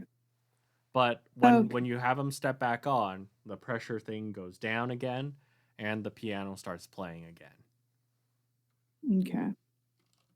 Um, that's actually great for me. Yeah, stay here. Because when you're here, the music's gonna keep playing and you can keep playing too. Okay? Okay. But should you need anything, Jerome's gonna come in and check in on you, okay? All right. All right. How Okay, do I well, know all he's right. Jerome? Jerome, and I'm gonna describe Jerome. What does Jerome look like? I don't know if we ever got a full picture of what Jerome looks like. Jerome, uh, I would say he is maybe about 5'8". He generally wears button-up shirts, khaki pants usually, and I would say that as far as his overall build, it's a little bit like pretty lithe, fairly skinny, because he runs around and does a lot of stuff, and like overall his demeanor seems like he might be charming until you start to talk to him, and then it's just anxiety. Yes, so I will explain the build and then I will go. And he's just gonna seem a little like this a lot. It's not you, Oh, it's I him. saw him. He's got a lot on his plate. We put a lot of it there. I put a lot of it there. I'll take responsibility. Um, but yeah, so exudes that energy. You saw him? Yeah, I saw him Oh, put great. the instruments down. That's right. That's that he did because we're a part of the band and he's a part of the band too. And now you're a part of the band as long as you Oh, stay right where you are. okay. So, yeah. Okay, Chucky, stay here. We're gonna get you some food and snacks and fun things. You keep playing, and I gotta go check on my friend and maybe your dad. So, okay. Okay. See you later. All right. Okay. I'm gonna creep back out of the room. As you creep back out, we'll pan over to Beryl. Beryl, you head up to the attic. And I'd say like it doesn't take you long to find the attic. Perhaps there's something nudging you in that direction. You end up going up the stairs, to still to the left, so that you end up going essentially over where the ballrooms and kitchen would be. Um, and from there, you would note that there are bedrooms as well as a couple bathrooms, and uh, there's an attic. I would say that one of the access ways here would be at the center of this long hallway. Now, Well, oh, go ahead. Beryl's not scared, so I think the first opportunity she sees to get up to what she knows is going to be prime seance territory. Mm-hmm. I think she would take that. Great. Um, So, when you access said attic, it's one where you'll have to grab like a chair or two, balance, pull it down, and then it comes down into like a little bit of a ladder, and you're able to climb your way up. And up there, it's quite dusty, except for like one little path. You would note that there are a number of old easels up here, some bookshelves, but there's a path that is a little bit less dusty, perhaps recently disturbed, that would lead around these shelves further in. So Beryl makes it through the opening into the attic. Like her skirts barely fit through and they like pop back out as soon as she gets up there, and she sees this path and says, "Oh, that's convenient. Now Beryl doesn't have to get her skirts dirty," and just starts following this like less dusty path. Great. As you do. And I would say this attic is quite dark, and as you're getting further and further away from the hallway, it's getting harder and harder to see. Do you Okay. do anything to adjust? Beryl's gonna do her best to like look around, see if there's like a candle or something nearby that could be used to help illuminate things a little bit more. Yeah, I would say that there's probably like a little a little candle holder on the side that if you wanted to like light a match real quick, you could light it up. Okay, gonna do that then. Beryl lights the candle, conveniently located there, and Yeah. forges on ahead. And I'll say when you light the candle, it's like perhaps after striking the match, you're focused, fixated, and as you light the candle, you see a face staring at you, maybe about 3 feet away, and a slightly older man, maybe about late 40s, old. He's got salt and pepper hair, and he says, "You shouldn't be up here." Beryl goes "Ee!" and backs up like several steps and manages not to drop the candle in uncharacteristic success for Beryl here. And then lifts the candle back up, pulls herself back up to her full height of like 5'2" and says, "Spirit, Beryl does not fear you."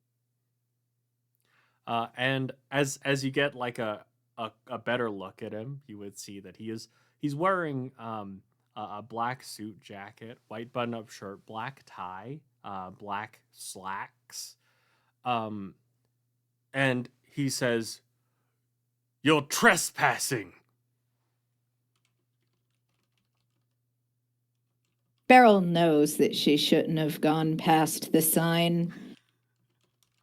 But really, Beryl's just trying to make sure that this wedding goes off without a hitch. And Beryl's starting to the weight of everything is starting to get to her. You know, it's been how long now? Still hasn't found any ghosts. Connection with the spirit world doesn't seem to be the greatest today. The supernatural stench of the photo is oddly close to the smell of silver nitrate. That sort of thing. And Beryl just kind of places the candle down on a nearby box and just sits crisscross applesauce, skirts all around her, and looks up at this person and says, "Not easy being Beryl sometimes. Beryl just tries to help. But sometimes Beryl ends up making a bigger mess. And now Beryl is going to trauma dump." Who's Beryl? Why do you know so much about Beryl? Beryl. And then Beryl sighs and shrugs her shoulders. It's a long story. And But after you say that, both you and this gentleman are gonna hear "ah" from down below. Beryl looks up at the man and says, "Does that happen a lot here?" And when you look up, like his eyes widen, and he runs off to hide behind some shelves. Beryl is excited now, thinking, "Oh my God, this is it. This is the ghost, the tormented soul, and jumps to her feet, brushes herself off, has to look good for her date with the supernatural here, and lifts the candle and says, "Spirit, Beryl is sorry that she has perhaps misunderstood you several times tonight, but now Beryl is certain she can help you. Come to Beryl, Spirit.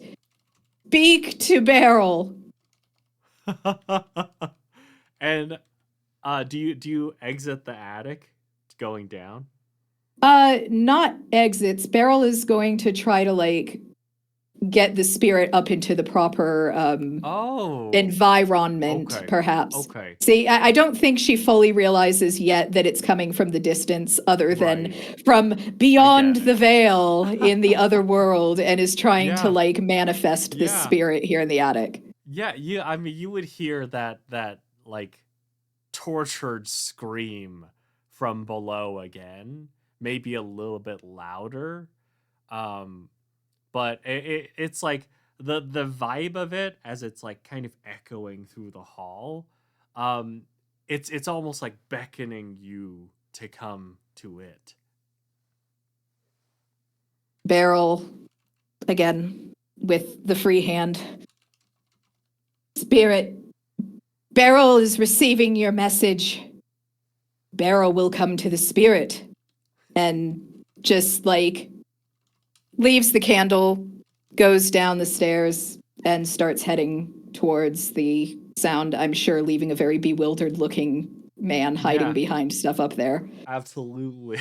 And as you go back down, I will say that coming down the ladder, you get to the stack of chairs to reach said ladder.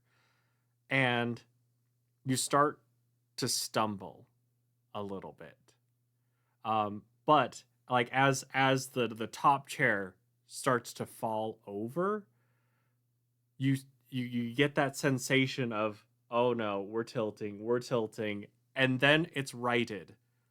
And you look down and you see a woman with a veil, white wedding dress, and she's holding on to the chairs and says, "Are you okay?" Beryl is beside herself right now. Says, "Spectral Bride, you have saved my life. Or you have saved Beryl's life this evening." And very quickly gets off the pile of chairs. "Beryl thought that she would be joining you all tonight. Really and truly, thank you. Tell Beryl, what is your name, Spirit?" And as she's about to say, you hear the and it seems to be a little bit down the hall, further down the hall, past the attic, perhaps at one of the last two doors. Beryl blinks a little bit, looks at the veiled woman, looks down the hall and says, "My God, there's two of them," and starts heading towards that door to go find the source of this second spirit. And you'll hear, "Good luck."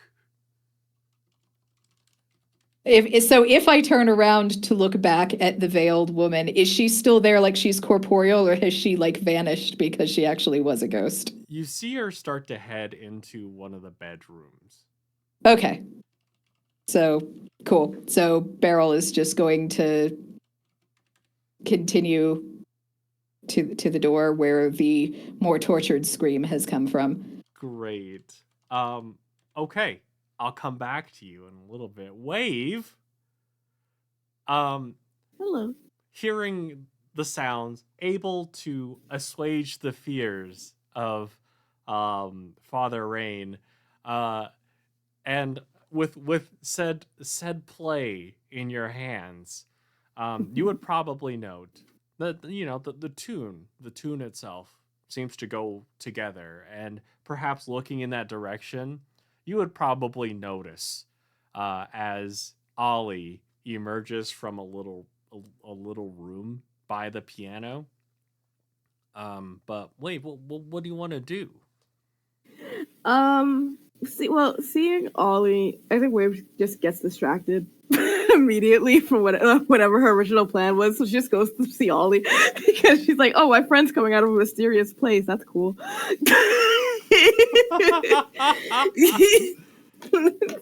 And so, like, still holding she just walks away with this, with this script in her hands. Mhm. And just goes up, and I imagine when Ollie comes out, and she turns to properly write herself. Wave is just there, holding a piece of paper. Hey, hi. What are you good? Are you okay? So, not a ghost child. Figured it out. Little child, shock of red hair, overalls, stripy colored shirt, running around with a knife. Just a child. Just a fake knife. Is hiding currently in a point at the room. Playing a little game with said knife. Again, fake knife. Lives in this house with his dad. His name's Chucky. Charles. Chucky. Anyway. So yeah, really sweet kid. But right now the piano is playing because Chucky's standing on a thing which I need to figure out how that mechanism works. Ingenious. Anyway, so all this to say, I think we've got it. I think basically we've got a couple people who live in this house who rented it out, for cheap because they needed the cash, and now they're trying to stay hidden, but child's not doing that the best, and the rest is history. So, I guess now it's just to find Beryl up in the, upstairs and be like, hey, nothing spooky here, unfortunately, and take off. Well, I mean, I play our set, obviously, because we're the band that's here to, play a set of music. But other than that, how are you? What have you? What dying the entire time, holding this thing. What's that? What'd you get? What?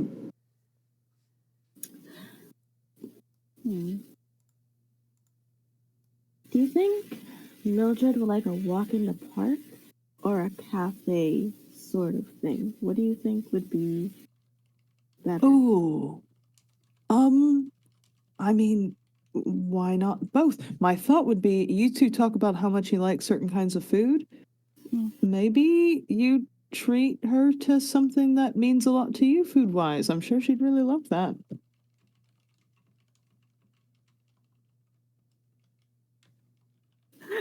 Looking out in the distance.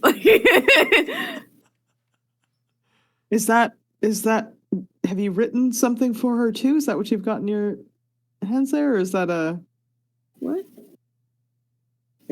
Oh, the groom's still missing. Oh, okay. Did you find anything out about that, or this is his play. Oh, he left it behind. He left his special play. That did mean a lot. Beryl got the whole thing because he was going to be writing his play. Yeah, but now he doesn't have the play. So.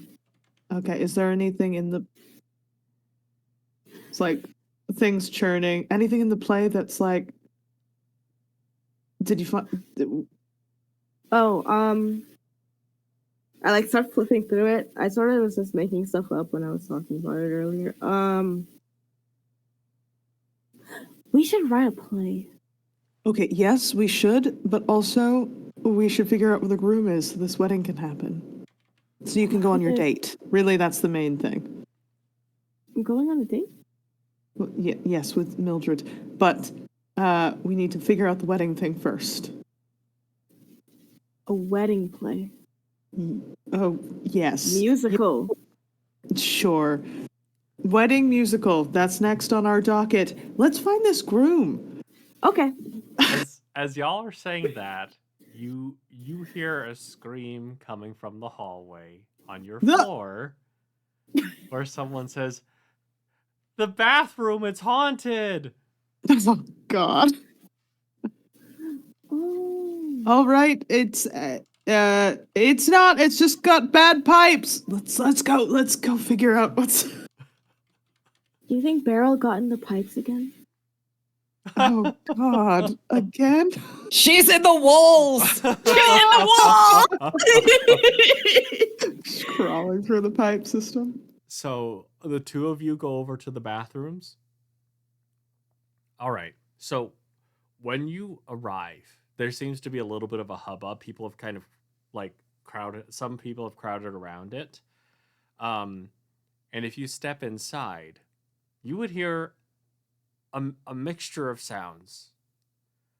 You would hear, "Ah!" And it's kind of like echoing, reverberating, a bit of a tinny sound. But then you also hear a sound that is a little bit echoey, that says, "You shouldn't be here. Leave." I'm going to come back to you in just one moment. Beryl, you decide to go to the end of the hall to investigate the sounds of the yelling. And, well, opening the door, it's a bathroom with a couple stalls. And you hear,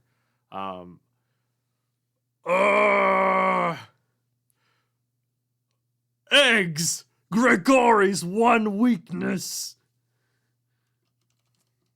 Lord, do I feel this on a spiritual level? No pun intended. Beryl blinks a few times, shakes her head, and says, "Are you in need of an exorcism? Beryl might be able to help with that." If that could help, please run and get Beryl. And Beryl sighs, it's this whole third person thing. She's like, this is just going to be how the night's going to be. And she says, "Sir, how many demons are in there with you?" Oh, I don't know. I don't know. I'm afraid the stock will never run out. "They are legion, then. Beryl will Yes. return with help. I need an old priest and a young priest," and just starts heading back down the hallway, hoping that she can make it towards Olivia and Wade. Exorcise the deviled eggs. Deviled, haha. Hey. Hey. It's poop jokes. Oh So- my God. They are legion.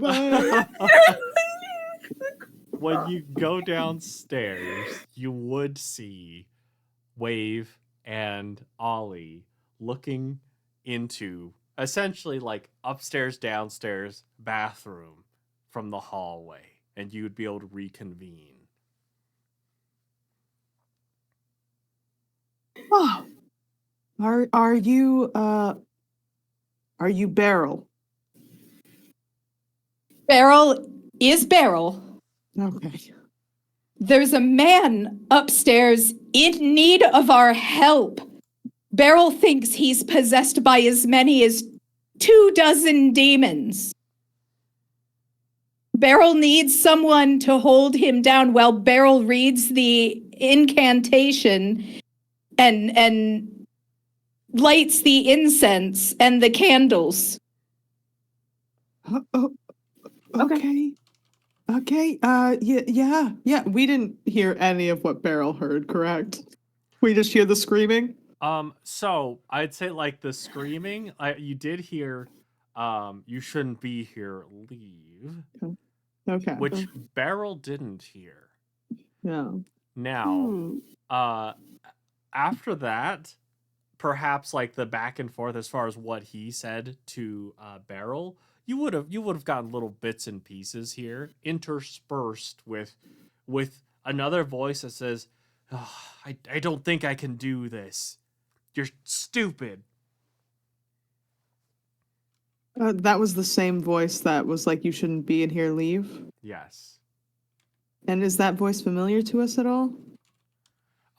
It would be familiar to Wave, because it was the person that Wave had talked with, upon discovering the picture, the distortion on the faces. Oh. The one that Wave had said, "Oh, this is something they shared together when they met. Their love of horror deepened their love." Oh god. Oh my Mm. god. Oh my god. um you see, I think that finally like clicks for Wave as they're going, and then they stop moving. Is it? Did I? Oh, maybe I talked to a ghost. Spirits, not ghosts. There's difference. Wait, what? What wave? The thing, not a thing. I guess that's rude. My bad. The person that I talked. So I talked to. You weren't there. I talked to a person. When I saw the image, the sort of wedding image, when I said it looked different, I talked to a person, and they were like, "Oh, that's scary." And then I said, "Yeah, it's part of." I said something. But that same voice, that person that I talked to, yeah, that's the voice saying like, "Leave, shouldn't be here." Oh, The the thing happening right like a couple of seconds ago. That voice, yes. well, sounded too. Now, did it sound too young to me to, in theory, be Charles, Chucky's dad? Yes. Okay. I'm like, I think I paused for a moment. I'm like, well, I know of at least one other person who lives here, but maybe there's another, and I didn't ask about siblings. I should have. I have so many. But maybe that's, I mean, if someone's saying you should leave and is maybe drawing creepy pictures and they're all using the Christmas lights to, I have a feeling we've got maybe an older sibling or something. Anyway, also, Beryl, I think there are demons to excise, but based on some of the stuff I was catching, I don't know if they're as literal as you're thinking. But we could certainly go to try and help. I don't know how close we want to be for that, personally. Is caught between like the man in need of an exorcism in the bathroom and this concept that Olivia has brought up of an older sibling faking a haunting, which of course Beryl takes great offense to. And you see her kind of glitch out for a minute where she's like,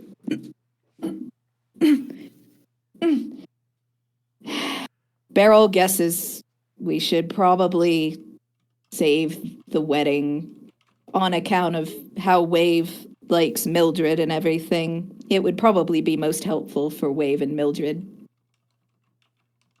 Yes. Yes. So we should try.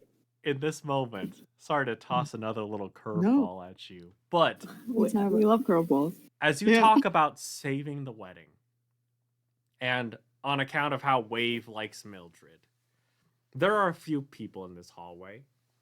One of which is Mildred, who hears this and says, "What?" Top-notch Beryl. Yay. Also, save the wedding. You're not the only one saying save the wedding, because just a maybe good 20 feet down the hall, you see, Wave would recognize the father of Grigori, talking to a man wearing a little top hat, Oh my god. which you would recognize as being Clothos, who was saying, "Yeah, I heard that there's a haunting here, and perhaps, well, it doesn't look like there are any musicians, so maybe I could interest you in in a band that could save the wedding."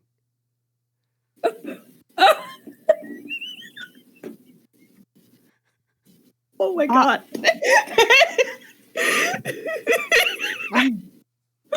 I'm sorry. Do you not hear the theremin and the piano playing right now? Clothos of the Tool Band group? Oh, I represent many bands, and I heard that you enjoy food-based musicians. Don't do this to us. My newest group, the Beatles, with their hit songs "Here Comes the Bun," "Hey Food," "Yellow Submarine Sandwich." Someone stop him. "All You Need Is Gloves for Food Safety." That was not a banger, that one. Hey, GM, this is not very girly pop of you. It's not very swag. It's a little boy howdy. All you need is gloves.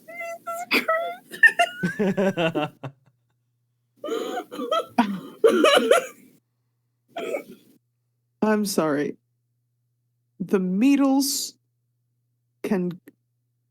are lovely, lovely individuals. I don't know that I've ever met them, but I think what our band is doing, without even the use of our hands, is truly incredible. I mean, right now that theremin is going, and look at Beryl here, attempting to also find the groom, which feels like a bigger thing on the docket than having a Beatles play "Here Comes the Buns" 5 times. Oh yes, the Beatles could also do catering, because I did hear that bad deviled eggs resulted in the groom getting sick. Mildred would never. Beryl is starting to put 2 and 2 together here. Mm-hmm. Wave looks like just like staring out into space. Like it's like suddenly there's just so much going on. They're just like, okay. But then I think when Ollie brings up Mildred, I like, oh, Mildred would never. Then something clicks, and then Wave was like, oh. And so they just walk right up to him, and like sort of crossed arms. I have a question for you. Yes. Did you mess with like everything here? Me? Yes, you. Why would I mess with the things here? Because you're desperate. It seems like you have done a good enough job messing things here.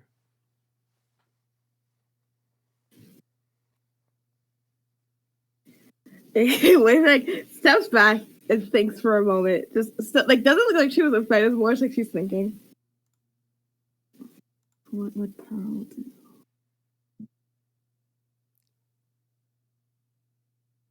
Okay. And instead they're going to turn to Gregory's father. Just like completely disregard this guy and say, hi, so as you probably know already, hello. We had a conversation, you know, how I told you like most of the things. going on and like the whole situation, with the whole act Yes. and everything like that. Yes. Okay. So yes, hi, that's me. I'm also part of the band that is playing here, Society for the Prevention of Cruelty Against Sea Turtles. As you would know, we were hired specifically by the lovely Mildred here, who is an amazing chef and cook, and anyone who says otherwise will have a problem in the inevitable future. However, as Mildred is the sister to the person getting married, I believe. You're channeling Ollie again. Like you see, Ollie probably recognizes that. Okay. If we were specifically hired, then why would anybody else be hired? I feel like that is contradictory, and then we'll go against the bride's wishes, who is currently will have to deal with some of her fiance dealing with needing an exorcism of deviled eggs. Which I will say is not even on the menu, which we looked at and went over. So I feel like somebody else brought some deviled eggs, and I'm going to be looking over at Clothos. And maybe did a little insertion of their own. Yeah. Now, in this moment, as far as what's gone on, the chaos,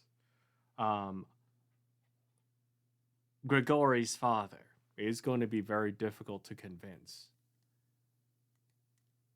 I would like to remind you, you do have a super secret.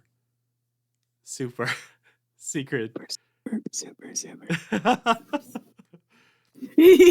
Would you like to use it? Yes. Nuclear option. Okay. LFG. Red button. In that case, what's going to happen is there is someone who's going to very quickly, very like smoothly make their way up to Clothos. And you're going to see as Clothos is like gesticulating, trying to convince otherwise, this person is able to, from behind, without Clothos noticing, take something out of his pocket, take something out of the jacket pocket, even pick up the watch, look at it for a moment, and then put it back because it's not worth anything. But he's taken out so many bits of little scraps of evidence. A little marker. A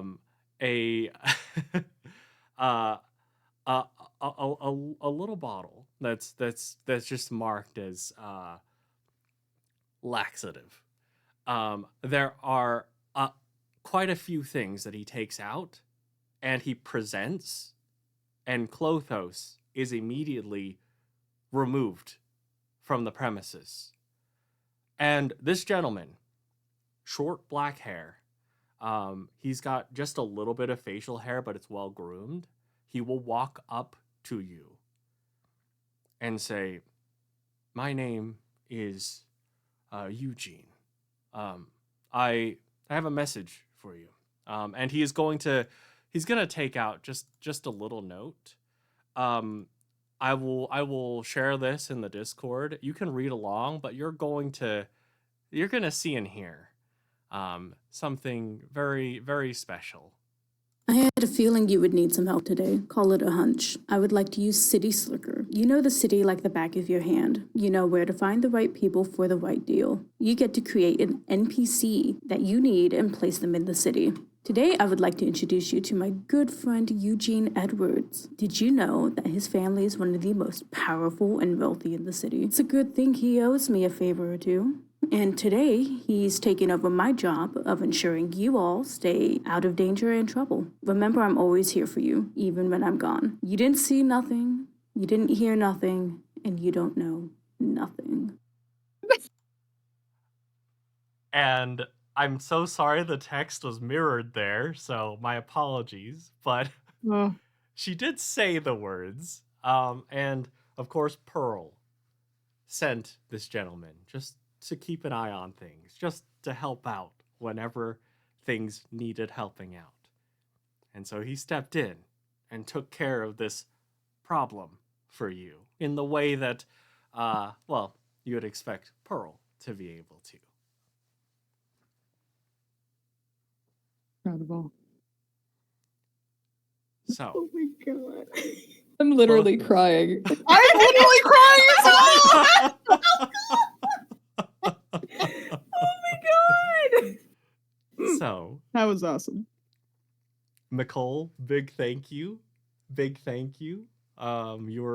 Nicole was so amazing to be willing to record something so that though she couldn't make it tonight, Pearl couldn't make it tonight. Pearl's presence, Nicole's presence is felt. And so now, at this point, Clothos out of the way. Eugene has provided you with the evidence. And well, what do y'all want to do? Beryl turns to Olivia and to Wave and says, Beryl doesn't think this place is actually haunted. No. Probably not, no. Beryl sighs and says, Grigori is in the bathroom down the hall. Beryl thinks she's figured it out. There's no missing groom. It was all Clothos yet again.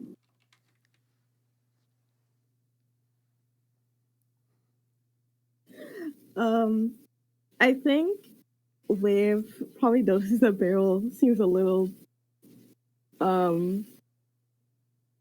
down, probably. So she sort of nods, but then will take a moment and will get from. It's very funny to think about. She's just been carrying this bag of leaves on her person, but she takes out a small leaf and she holds it out to Beryl and says, after the wedding today, we can try to talk to the elementals together.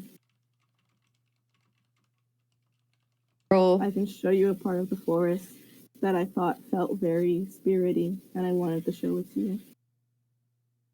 Beryl tears up and just holds the leaf against her heart and says, Beryl would really, really appreciate that and just is content for the rest of whatever is going to play out with this leaf and the promise of communing with nature spirits. Awesome. I think Ollie also kind of just sidles up and goes, Beryl, I know you were really hoping this place would be the hauntiest possible place you could go to. And I think you did that for this place. You brought the spirits here. So I know that's not like finding them here, but you did this place a service in that way. Beryl can haunt places herself? Oh boy. Oh, Beryl is going to have to write a whole chapter about this in her book. And just cloud nine. Ah, I give a thumbs up to Ollie. yeah, okay. So, Clothos out of the way. Grigori. Eventually, the problem subsides. The exorcism is done. And he comes down, y'all, with your flute, your theremin, as well as your contraption. The Can you tell me the name again, Caitlin? Because it is quite the thing. Yes, it is. It is the Spinner Indoor Harmonic Cyclomatic, now with self-playing piano attachments. Fantastic. Yes, the three of you are able to liven everything amidst the chaos. It's like there are a lot of people, a lot of the guests who are like, this is the best wedding I've ever been to. It's like, yeah, I heard that they did haunting stuff. I've never been to a haunted wedding before. It's like, oh yeah, the effects they did on the faces, the theremin and the piano just playing on their own. That was wild. And then yeah, the bathroom. I look, I was gonna pee myself, but I was already in the bathroom, so it was perfect. We were golden. And then amidst all of that, it's like the bride, the groom, both of them come out personally after the ceremony, after the dancing, and they come to thank you. You see, of course, Grigori. And as he steps forward, normally very theatrical, very boisterous. But it seems like when he's with Cassandra, he doesn't do that. He just comes up and says, "Thank you for," and he'll make eye contact with Beryl, helping me with my problem, and for being so willing to help us on short notice and playing such beautiful music.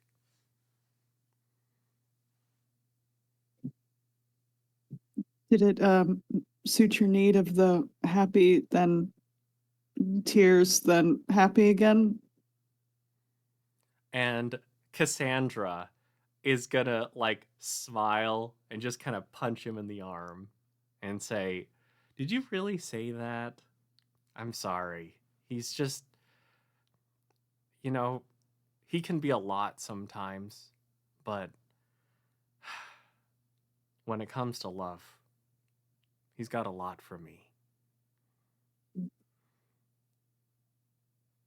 Wave. Huh? Play. The play. Oh! Wait, you look at the play and hold it out to him. You left your play on the table, so I picked it up and took it. Oh, thank you. I appreciate you watching it for me. If it helps, I think it is very interesting. I would be interested in watching it. Thank you. And like as things are wrapping up, as y'all are start to like put things away with Jerome, Chucky will come out when the guests are gone, waving his knife. And he'll say, you guys played for a really long time." Oh, yeah, sorry. But here, something to sink your knife into. And I'm gonna pull a big slab of wedding cake and hand it over to him. "Oh, thank you. My favorite cake." And Oh, I thought you were gonna say wedding cake for a second. I was like, that's he'll very specific, Chucky. But yes. start trying to cut into it with his toy knife. And then as he's doing so, you'll all three of you will hear a gentle voice say, "No, now Chucky, you shouldn't be using that knife on the cake." And you'll see a slightly portly gentleman, also with red hair. He also has like kind of a striped shirt, but he'll go over and with an actual with one of the knives that has yet to be picked up, and perhaps that one place setting didn't use it. Um, Cut it up into little smaller pieces for Chucky.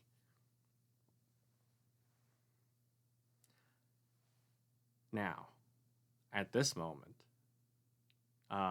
Chucky, alongside his fellow red-haired father, are going to they're going to thank y'all. Thank, of course, the bride, the groom, Mildred. And then the father is gonna come up to you, Beryl, and say, "Hey, I heard that you deal with spirits and stuff. Yes. Did you see any?" Beryl hasn't seen, well, Beryl has seen a lot tonight, perhaps, but Beryl didn't see anything spiritual. At first, Beryl thought maybe the weird old guy in the attic might have been something, but I don't think he was in the end. What guy? Beryl freezes for a moment, pulls out her tarot cards. The Ace of Pentacles. Dun, dun, dun. And on that note, perhaps we'll do another little nod here as we freeze frame on our group having successfully pulled off the wedding, and made sure that no problems were had. We go over to another wing of the house, a wing where you see a little picture, a black and white picture where there are many people in suits and dresses. They're all gathered around a party, and we see this picture perhaps depicting maybe a good 50, 60 years ago. We zoom in and we see an older gentleman, late 40s, salt and pepper hair. And he is standing next to a woman who is wearing a wedding dress with a veil. And from there, we go to credits. That is the end of our session. Thank y'all so much. Y'all have been incredible. Y'all have been wonderful. Nicole, thank you for making the video. You're incredible. Oh my goodness. Y'all are wonderful. Thank y'all so much. Okay.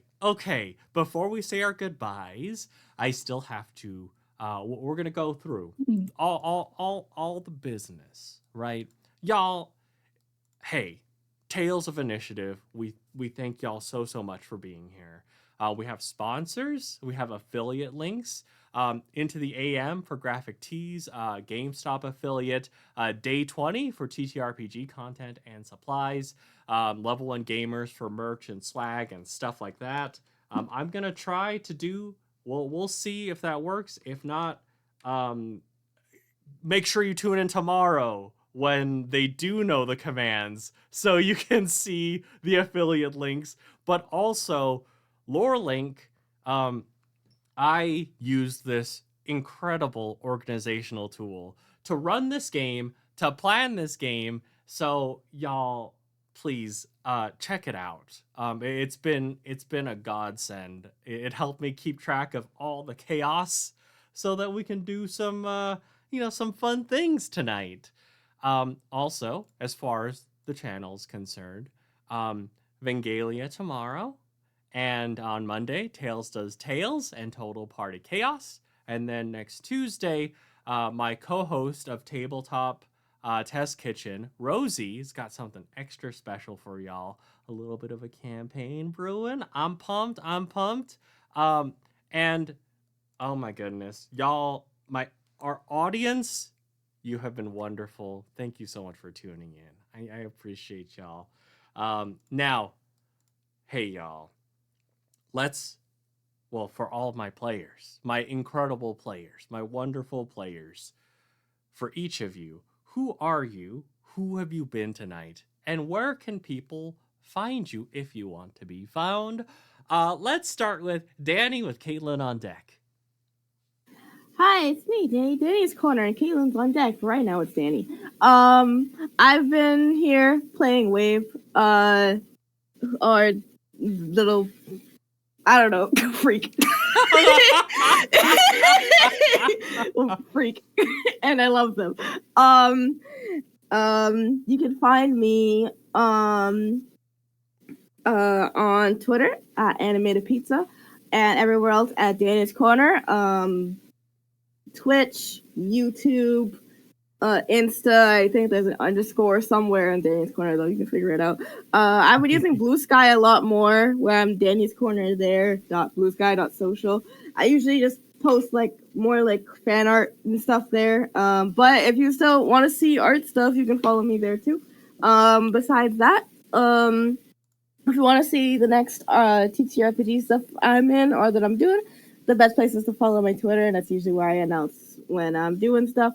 Or follow my Twitch or YouTube, and you can see me do roleplay stuff sometimes over there. Besides that, I also have a Ko-Fi where you can commission me to draw art stuff.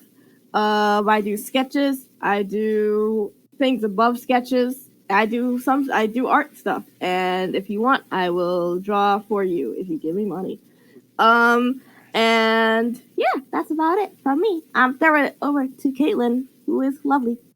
Yes. Thank you so much.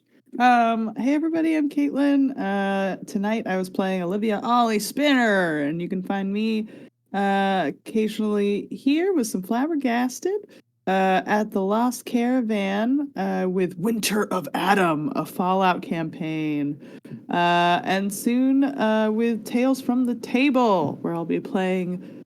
We've dropped the trailer and stuff. I'm low-key gonna drop a little something extra. I'm gonna be playing a little Jawa Jedi. Oh my gosh. But I'm super hyped about it. But that'll be go. coming up this weekend. So you can catch me there on Saturday. We go at 1 p.m. Eastern time. And on socials at KKENNEY plays, KKenny plays. And it's been an absolute joy to play with all of you. Thank you so much for having me at this table. Thank you so much, Throwing Caitlin. it Phenomenal. over to Luna. Yeah. Hey everybody. I'm Luna. I was Beryl, your over-friendly neighborhood psychic tonight. I am usually either on the Lore Link channel or here whenever we do this particular group for Flabbergasted. You'll see me. Hopefully I get to see you again. Yay. And I'm on Blue Sky just as lunalapine.com. I'm basically Luna Lapine, some variant thereof, anywhere that I do exist, which is fewer places these days, but I kind of like it that way. Dig it. Dig it. Thank you so much. Y'all have been so incredible to play with. It has been such a blast. Like every time I plan for our sessions, I just get so hyped. So it's all thanks to y'all. I'm Matt. You can find me everywhere as Improv and RPG. I've been all the NPCs tonight. Hey y'all. I remember this time. Remember the sign off we're supposed to do? Are y'all ready for this? Are you ready for more tales? Always. Always! Yeah, bye.